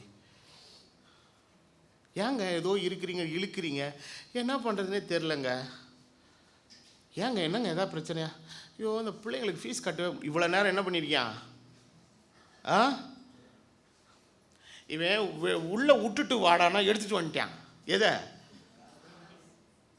ரூமுக்குள்ளே போனவன் ஆண்டவர்கிட்ட கொடுத்துட்டுல வரணும், கொடுத்தாம என்ன கொடுக்காம என்ன பண்ணிட்டான், எடுத்துகிட்டு வந்துட்டு நான் என்ன செய்வேன், என் இதயம் யாருக்கு தெரியும், ஒன்றும் தெரியாது. ஆண்டவர் சொல்றார், அவர் உங்களை விசாரிக்கிறவரானபடியால் உங்கள் கவலைகளை எல்லாம் அவர் மீது வைத்து விடுங்கள். லூக்கா எழுதின சுவிசேஷம் 12வது அதிகாரத்தின் 32வது வசனத்திலிருந்து ஒரு முக்கியமான வேத பாகத்தை நான் வாசிக்க விரும்புகிறேன். பயப்படாதே சிறுமந்தையே, உங்களுக்கு ராஜ்யத்தை கொடுக்க பிதா பிரியமாயிருக்கிறார். உங்களுக்கு உள்ளவைகளை விற்று பிச்சை கொடுங்கள், பழமையாய் போகாத பணப்பைகளையும் குறையாத பொக்கிஷத்தையும் பரலோகத்தில் உங்களுக்கு சம்பாதித்து வையுங்கள், அங்கே திருடன் அணுகுகிறதும் இல்லை, பூச்சி கெடுக்கிறதும் இல்லை. உங்கள் பொக்கிஷம் எங்கே இருக்கிறது அங்கே எது இருக்கும், உங்கள் இருதயம் இருக்கும். இந்த வசனம் ரொம்ப முக்கியமானது. உங்கள் அறைகள் கட்டப்பட்டதாயும் உங்கள் விளக்கு எரிகிறதாயும். அப்ப கிறிஸ்து தமது மனவாட்டியை அழைத்திருக்கிற அந்த அழைப்பின் நிலை எப்படின்னு கேட்டீங்கன்னா, அவளுடைய அறைகள் எப்பொழுது என்ன செய்யணும், let your loins be girded about your light burning. வேதத்திலே நீதிமொழிகளின் புஸ்தகம் 31வது அதிகாரத்தில் குணசாலியான ஸ்திரியை குறித்து சொல்லுகிறார். இரவிலே அவள் விளக்கு என்ன செய்யாதிருக்கும், அணையாதிருக்கும். காரணம் என்னவென்றால், விளக்கு எரிகிறது என்று சொன்னால் அங்கே ஏதோ ஒன்று என்ன செய்து கொண்டிருக்கிறது, நடந்து கொண்டிருக்கிறது. அணைக்கப்பட்ட விளக்கை கொண்டவளாக அல்ல, அணையாத விளக்கை கொண்டவள் தான் புத்தியுள்ள மனவாட்டி.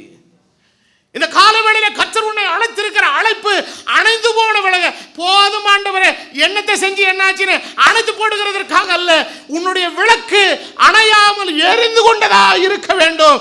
bind up your loins girded. உன்னுடைய அரைக்கச்சையை நீ இறுக்கி கட்டிக்கொண்டு நீ வேலை செய்கிறவனாய் இருக்க வேண்டும். காரணம், உன்னுடைய கிரியைகளுக்கு பலனளிக்கிற தேவன் மேகங்களின் மேலே சீக்கிரமாய் வருகிறார். அந்த படத்தை போடுங்க. அந்த அறைகள் கட்டப்பட்டது அப்படிங்கிறதுக்கு ஒரு படம் இருக்குது. எனக்கு அது முதல்ல புரியல, அப்புறம் தான் அது புரிஞ்சது. பாருங்க, இந்த முதல்ல இருக்கிற ஒரு பாவடை மாதிரி போட்டிருக்காரு. அப்புறம் கொஞ்ச நேரம் அவர் பாவடையை ஒரு மாதிரி மடிக்கிறாரு. அவரை மடித்து அப்படி குறுக்குறாரு. குறுக்கி உள்ளே போட்டு இழுத்து.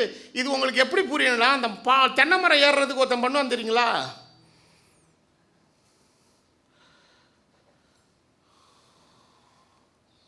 ஆண்டவர் சொல்கிறாரு, உன்னுடைய அரைக்கச்சை இப்படி தான் இருக்கணும். உன் விளக்கு என்ன செய்யக்கூடாது? அணையக்கூடாது. It means you are busy, you are productive. நீ நீ கிரியை செய்து கொண்டிருக்கிறாய். உனக்கு இன்னும் என்ன இருந்து கொண்டிருக்கிறது? வேலை இருந்து கொண்டிருக்கிறது. அப்போ கிறிஸ்து தமது மணவாட்டியை அழைத்திருக்கிறதுடைய நிலை என்னவென்றால், அவருடைய விளக்கு என்ன செய்யக்கூடாதுங்க? அணையக்கூடாது. மணவாளன் வருகிற நேரம் வரைக்கும் புத்தியுள்ள மணவாட்டியுடைய விளக்கு அணைந்திருக்க வேண்டும். மணவாளனுடைய பிரவேசத்தில் பிரவேசிக்கிற வரைக்கும் என் விளக்கு எரிந்திருக்க வேண்டும். என்னை கர்த்தர் எதற்காக அழைத்தாரோ, என்னை எதற்காக தெரிந்து கொண்டாரோ, அந்த நோக்கத்தை, சித்தத்தை நிறைவேற்ற என் அரைக்கச்சைகள் கட்டப்பட்டதாயும் என் விளக்குகள் எரிகிறதாயும் இருக்கும். அடுத்த வசனத்தில் சொல்லுகிறார், தங்கள் எஜமானன் கல்யாணத்திலிருந்து வந்து தட்டும் போது உடனே அவருக்கு கதவை திறக்கபடி எப்பொழுது வருவார் என்று காத்திருக்கிற மனுஷனுக்கு எப்படி இருங்கள்? ஒப்பாயிருங்கள். யார் என்று கேட்டால், அறை கட்டப்பட்டவனும் விளக்கு எரிகிறவனும். அப்போ போயிட்டு இரவல் வாங்கக்கூடாது. புத்தி இல்லாத, நீ எங்களுக்கு என்ன கொடுங்கள், கொஞ்சம் எண்ணெய் தாருங்கள். ஏன்னா விளக்கு அணையிறதே தெரியாமல் தூங்கிவிட்டான். என்னது? விளக்கு அணையிறதே தெரியாமல் தூங்கிவிட்டான். நீ தூங்குற நேரம் தூங்கு, ஆனால் எது எரிச்சிக்கிட்டு இருக்கணும்? விளக்கு எரிந்து கொண்டே இருக்கணும். எஜமானன் வரும்போது விழித்திருக்கிறவர்களாக காணப்படுகிற ஊழியக்காரரே பாக்கியவான்கள். ஹல்லேலூயா. அப்போ இது எல்லாமே எதற்காக எழுதப்பட்டிருக்கிறது? ஆனால் அதனால தான் வேதம் சொல்லுகிறது, அடுத்த வசனத்தில், திருடன் இந்த நேரத்தில் வருவான் என்று தெரிந்திருந்தால் வீட்டை நம்ம என்ன செய்ய விட மாட்டோம், கண்ண விடாமல் காப்போம். ஆனால் நம்முடைய தேவன் வரும்போது எப்படி வருவார்? நினையாத நேரத்தில் வருவார். திருடனை போல அவர் வருவார். சொல்லிக் கொள்ளாமல் வருவார். ஆனால் எப்பொழுது வந்தாலும் என்னுடைய அறை கட்டப்பட்டதாயும் என்னுடைய விளக்கு எரிகிறதாயும் இருக்கும். காரணம், தேவனுக்காக நான் கடைசி வரை கிரியை செய்யும்படி அழைக்கப்பட்டவன். இந்த உலகத்துக்கான கவலை, சரீரத்துக்கான கவலை, எதிர்காலத்துக்கான கவலை எதுவும் தேவன் எனக்கு தந்த அழைப்பை, நோக்கத்தை என்னிலிருந்து என்ன செய்யாது, எடுத்து போட. இப்படிப்பட்ட காரியங்களில் நிறைய பேர் உள்ள போய் மாட்டி, நிறைய ஊழியக்காரங்களே தேவன் தங்களுக்கு தந்த அந்த உன்னதமான அழைப்பின் தரிசனத்தை என்ன செஞ்சிட்டாங்க, இழந்து போயாச்சு. ஊழியம் போச்சு, விசுவாசிகள் போயிட்டாங்க. ஒன்றும் இல்லை. இப்போ என்ன பிரதர் பண்ணுறது? நானும் பொண்டாட்டி உட்காந்து கொட்டு தட்டிகிட்டு இருக்கோம். என்னாச்சு இவ்வளோ ஆத்துமா இருந்தாங்க? காரணம், எண்ணத்தை உண்போம், எண்ணத்தை புசிப்போம், எங்கே ஊழியம் செய்யுது, அதை எப்படி கட்டுறது, இது எப்படி கட்டுறது? நீதிமொழிகள் 31 போய் வீட்டில் போய் படிக்க உட்காந்து, அவள் தன்னை பலத்தினால் இடை கட்டி கொண்டு, யாரை சொல்கிறாரு? குணசாலியான ஸ்திரீ. கர்த்தருக்கு ஒரு குணசாலியான ஸ்திரீ உண்டு, அவள் தான் நீங்களும் நானும். நம்மை பலத்தினால் இடை கட்டி கொண்டு தன் கைகளை பலப்படுத்துகிறாள். அவருடைய வியாபாரம் பிரயோஜனம் உள்ளது. இரவில் அவள் விளக்கு எப்படி இருக்குங்க? அணையாது இருக்கும். அப்போஸ்தலனாகிய பவுல், அப்போ இந்த அரைக்கச்சை எங்கே இருக்குது, எங்கே கட்டுறது அப்படின்னா, அதுக்காக நேராக போய் ராத்திரி எல்லாரும் இந்த மாதிரி நைட்டி மாதிரி வாங்கி வந்து சுட்டிக்கிறாதீங்க. அந்த கட்ட வேண்டிய லைன் எங்கே இருக்குதுன்னு கேட்டிங்கன்னா, அப்போஸ்தலனாகிய பேதுரு தன் நிருபத்தில் எழுதுகிறார். 1 பேதுரு 1 அதிகாரம் 13வது வசனத்தில் நீங்கள் வாசிக்கும் போது வசனம் விதமாக சொல்கிறது, நீங்கள் உங்கள் மனதின் அறையை கட்டி கொண்டு. நீ கட்ட வேண்டிய அரைக்கச்சை எங்கே இருக்குதுயா? இங்கே இருதயத்தில் இருக்குது. ஏன்னா இது ஆயத்தமாக இருந்தால் எது ஆயத்தமாயிரும்? சில சொல்லுவான் தெரியுமா, காலையில் இன்னைக்கு வேலைக்கு போகணுங்கிற மூடே இல்லை, அட்லீஸ்ட் பாத்ரூம் போகணுங்கிற மூடாது இருக்காப்பா, படிக்கணுங்கிற மூடே வர மாட்டேங்குது. இப்போ இவனுக்கு எல்லாமே என்ன வரணும்? மூடு வரணும். எனக்கு சமைக்கணுங்கிற மூடே வரல, வீட்டுக்கு மளிகை ஜாமான் வாங்கி போடணுங்கிற மூடே வரல, உனக்கு சோறு போடணுங்கிற மூடே வரலன்னா என்னவா?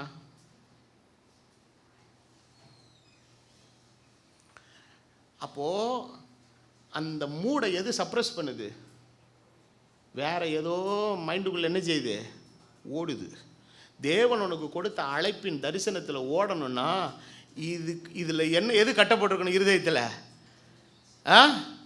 ஒரு விசுவாசி காலையில் படுக்கை விட்டு எந்திரிக்கும் போது ஒரு சோல்ஜர் மாதிரி எந்திரிக்கணும். எனக்கு ஒரு ஓட்டம் இருக்கிறது, கர்த்தருடைய ராஜ்யத்தில் ஒரு சேவகனாக அழைக்கப்பட்டிருக்கிறேன், கர்த்தருக்காக நான் செய்ய வேண்டிய ஒரு பெரிய காரியம் இருக்குதுங்கிற அந்த கம்பீரத்தோடு எதை விட்டு எந்திரிக்கணுங்க.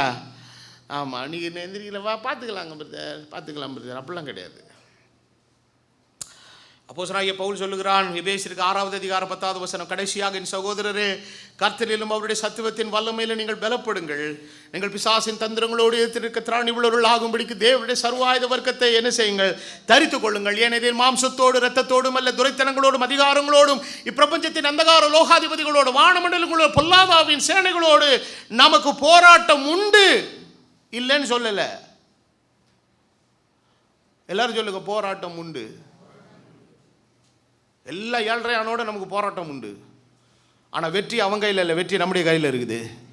கல்வாரி சிலுவையில் நமக்காக எல்லாவற்றை அவர் செய்து நிறைவேற்றி முடித்தார். நம்முடைய கர்த்தராகிய இயேசு கிறிஸ்துவினால் நமக்கு ஜெயம் தருகிற தேவனுக்கு ஸ்தோத்திரம் உண்டாவதாக. போராட்டம் உண்டுதான், ஆனால் போராட்டத்தில் எனக்கு தோல்வி இல்லை. நான் ஜெயிக்க பிறந்தவன். காரணம், எனக்காக எல்லாவற்றை அவர் ஜெயித்திருக்கிறார். அவரை பற்றி விசுவாசத்தினாலே நான் எல்லாவற்றை ஜெயிக்கிறவனாக இருப்பேன். I will conquer everything in Christ. இங்கே தான் சொல்கிறாரு ஒரு முக்கியமான காரியத்தை. இந்த போராட்டம் வரும்போது சோர்ந்து கஃபாய் உட்காந்துட்டேன்னா ஒன்றும் வேலைக்காகாது. நீ செய்ய வேண்டியது என்னென்னா, தீங்கு நாளில் அதை என்ன பண்ணணும்? எதிர்க்கணும். சகலத்தையும் செய்து முடித்தவர்களாய், எல்லாரும் சொல்லுங்க, நிற்க திராணி உள்ளவர்கள் ஆகும்படி தேவனுடைய சர்வாயுத வர்க்கத்தை எடுத்துக்கொள்ளுங்க. நீ எடுக்க வேண்டிய முதல் அந்த சர்வாயுத வர்க்கம் என்னன்றது சொல்லுது. முதல்ல சொல்லுது, சத்தியம் என்னும் கச்சை என்ன செய்? முதல்ல கச்சையை முதல்ல எதில் கட்டுங்கிறாரு? அறையில் கட்ட சொல்கிறாரு. அப்போ கச்சையை உருவறதுக்கு தான் யார் காத்திருக்கிறா? கச்சையை உருவது எதனுடைய அடையாளம் தெரியுமா? நம்முடைய மானத்தை என்ன பண்ணணும்? வெளிப்படுத்தணும். என்ன பண்ணிட்ட? அப்போ நம்மளை மானம் வெளிப்படும் போது அது அவமானமாய் மாறுகிறது. அப்போ பிசாசுடைய வேலையே நம்மளை அவமானப்படுத்துறது அவனுடைய வேலை. ஆனால் அவமானப்படாதபடி நம்முடைய மானத்தை கட்டுகிறது தேவனுடைய சத்தியம். அப்போ எதுங்க சத்தியம்? இயேசுவே வழியும் சத்தியமும் ஜீவனுமாய் இருக்கிறார். அவருடைய வார்த்தை சமூலமும் சத்தியமாய் இருக்கிறது. முடியாது என்று சாத்தான் சொல்லும்போது தேவன் அவர் முடியும் என்று சொல்லுகிறார். இயலாது என்று சொல்லும்போது உன்னால் முடியும் என்று சொல்லுகிறார். நாம் விழுந்து படுத்து என்னால் ஒன்றும் நடக்காத ஆண்டவர் என்று சொல்லும்போது உன்னை பலப்படுத்துகிற கிறிஸ்துவினாலே எல்லாம் ஆகும் என்கிற தமது சத்திய வார்த்தையின் வாக்குத்தத்தத்தினாலே நம்முடைய அரைக்கச்சையை அவர் இறுக கட்டி சத்தியத்தினாலே நம்மை நிலைப்படுத்துகிற தெய்வம் அவர். மனுஷனுடைய இருதயத்தின் கவலை மனுஷனை ஒடுக்கும், ஆனால் தேவனுடைய நல்வார்த்தை நம்மளை மகிழ்ச்சியாக்கும். இந்த காலவேளை நீ எதை குறித்தும் கவலைப்படாத. மனுஷன் என்ன பேசுறான், அவனுடைய விமர்சனங்கள், அவனுடைய கருத்துக்களுக்கெல்லாம் நம்ம கிட்ட இடமே கிடையாதுங்க. கர்த்தர் என்ன நினைக்கிறாருங்கிறத நம்முடைய வாழ்க்கையில்.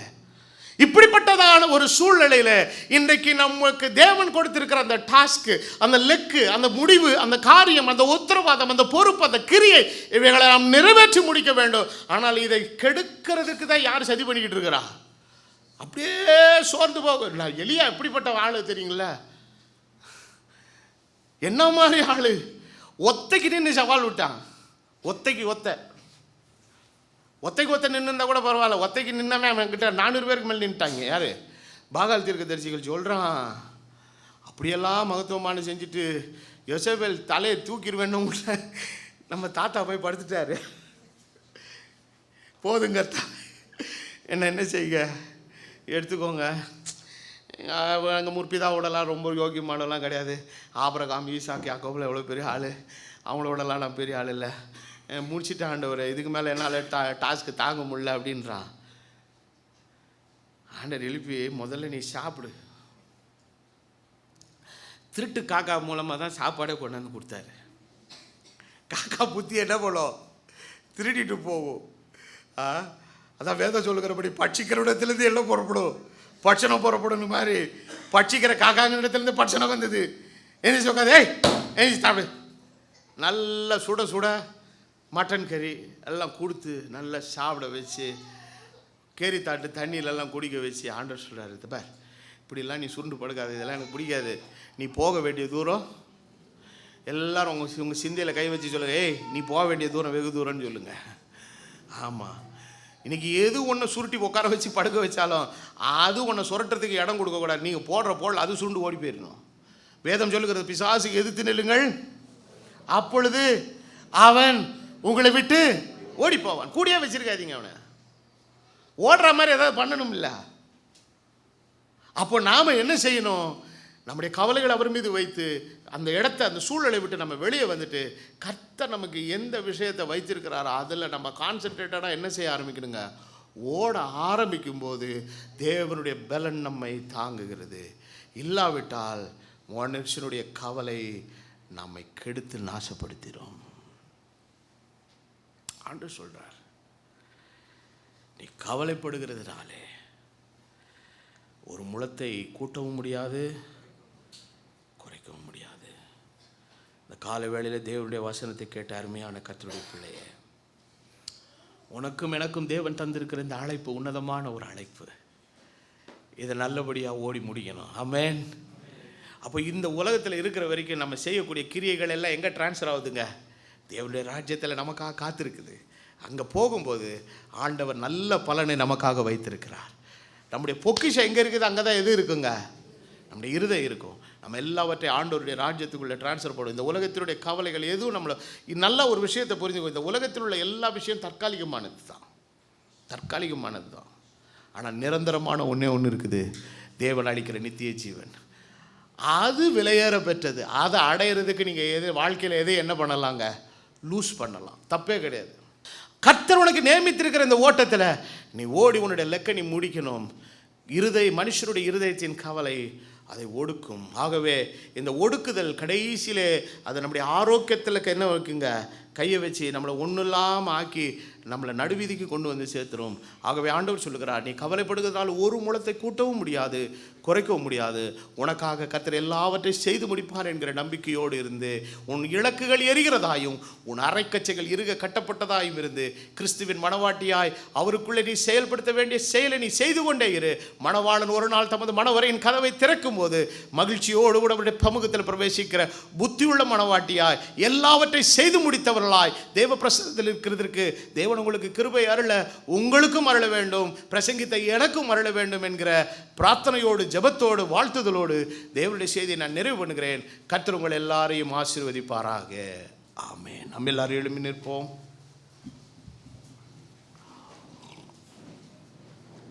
நம்ம எல்லாரும் இந்த வேளையில் ஒரு பாடலை பாடி ஜெபித்து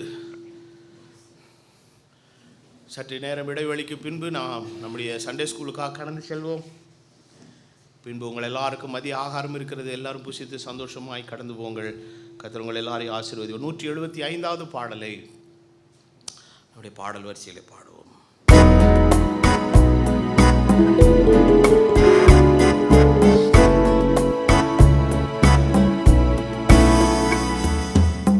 சோர்ந்து போகாதே மனமே, சோர்ந்து போகாதே,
தந்த வார்த்தைக்காய் எல்லாரும் கர்த்தரை நன்றி இருதயத்தோடு ஸ்தோத்திரம் பண்ணுவோமா. அவர் உங்களை விசாரிக்கிறவரானபடியால் உங்கள் கவலைகளை எல்லாம் அவர் மீது வைத்து விடுங்கள். எல்லா புத்திக்கும் மேலான தேவ சமாதானம் இந்த காலவேளையில் உங்கள் இருதயங்களையும் உங்கள் சிந்தைகளையும் ஆட்கொள்வதாக. ஹல்லேலூயா, ஹல்லேலூயா, ஹல்லேலூயா. உம்மை ஸ்தோத்திரிக்கிறேன் கர்த்தாவே. ஆண்டவரே உம்மை துதிக்கிறேன் கர்த்தாவே. உம்மை ஸ்தோத்திரிக்கிறோம் ஐயா, உம்மை ஸ்தோத்திரிக்கிறேன் கர்த்தாவே. உம்மை ஸ்தோத்திரிக்கிறோம். மகா இரக்கமும் கிருபையும் பரிசுத்தம் நிறைந்த நல்ல பிதாவே, இந்த கால நேரத்திற்காக நாங்கள் நன்றி செலுத்துகிறோம். நீர் தந்த ஜீவனுள்ள வார்த்தைக்காக நன்றி கர்த்தாவே. என்னுடைய சூழ்நிலைகளை அறிந்திருக்கிறீர், எங்கள் காரியங்களை எல்லாவற்றை அறிந்திருக்கிறீர் கர்த்தாவே. எங்கள் ஓட்டத்தை நாங்கள் ஜெயமாய் நாங்கள் முடிக்க வேண்டும் கர்த்தாவே. என்னுடைய ஓட்டத்தை நாங்கள் முடிக்க நீர் எங்களை பலப்படுத்தும்படியாய் நாங்கள் ஜெபிக்கிறோம் கர்த்தாவே. ஆனாலும் அந்த ஓட்டத்தில் எங்களுக்கு தேவன் தந்திருக்கிற காரியங்களை நிறைவேற்ற முடியாதபடி எங்களை கவனச்சிதைவாக்குகிற, சோர்வுக்குள்ளாக்குகிற, பலவீனப்படுத்துகிற, சோர்வை அடைய செய்கிற எல்லா கவலையின் காரியங்களில் இருந்து எங்களை நீர் வெளியே கொண்டு வரும்படியாய் நாங்கள் ஜெபிக்கிறோம். நீர் எங்களை விசாரிக்கிறவர் கர்த்தாவே. நீர் எங்களுக்காக கவலை கொள்ளுகிறவர்கள் கர்த்தாவே. எங்களுக்கு சமாதானத்தை அளிக்கிறவர் கர்த்தாவே. எங்கள் தேவைகளை சந்திக்கிறவர் கர்த்தாவே. எங்களுக்காக யாவையும் செய்து முடிக்கிறவர் கர்த்தாவே. உம்மை நாங்கள் நம்புகிறோம், உம்மை விசுவாசிக்கிறோம். உம்முடைய வார்த்தையின்படி நீர் எங்களை ஆசீர்வதிப்பீராக. ஆண்டவரே, நல் வார்த்தை மகிழ்ச்சியாக்கு கர்த்தாவே. உம்முடைய வார்த்தை சமூலமும் நல் வார்த்தை கர்த்தாவே. அது மகிழ்ச்சியாக்காத வரிகளும் இல்லை, வார்த்தைகளும் இல்லை கர்த்தாவே. உம்முடைய வார்த்தையின் வேதம் சமூலமும் எங்களை மகிழ்ச்சியாக்கக்கூடிய பலத்தேறுகிற ஆவி உம்முடைய வார்த்தைக்குள் இருக்கிறதாய் ஸ்தோத்திரம் கர்த்தாவே. உம்முடைய வார்த்தை ஆவியாயும் ஜீவனாயும் இருக்கிறது ஆண்டவரே. உம்முடைய வார்த்தை உம்முடைய ஜனங்களுடைய இருதயங்களிலும் நிலங்களுக்குள்ளாய் ஊடுருவி பாய்வதாக. ஜனத்தை நீர் பலப்படுத்தி நடத்தும். சத்துரு கொண்டு வருகிற எல்லா சோர்வை உம்முடைய ஜனங்கள் மேற்கொண்டு வாழ நீர் கிருபை செய்யும். உம்முடைய சித்தத்தின்படி வாழ்வது ஒன்றுதான் தெய்வீக சமாதானத்தை தரும் என்பதை அறிந்து தேவனுடைய சித்தத்துக்கு எங்களை பூரணமாய் சமர்ப்பணம் பண்ணுகிறோம். வந்திருக்கிற எல்லாரும் நீர் ஆசீர்வதியும். குடும்பங்களை ஆசீர்வதியும், சிறு பிள்ளைகளை ஆசீர்வதியும், வாலிபர்களை ஆசீர்வதியும், நடுத்தர வயதுள்ளோரை ஆசீர்வதியும், பெரியோரை ஆசீர்வதியும். எங்களுக்கு அறிமுகமான எல்லா ஊழியர்களை இந்த காலவேளையில் ஆசீர்வதியும். உம்முடைய தெய்வீக சமாதானம் யாவரையும் மூடிக்கொள்வதாக. எல்லா கணமும் துதி மகிமையும் ஒருவருக்கே ஏறெடுக்கிறேன். இயேசுவின் திருநாமத்தில் வேண்டுதல் செய்கிறேன். ஆமென்.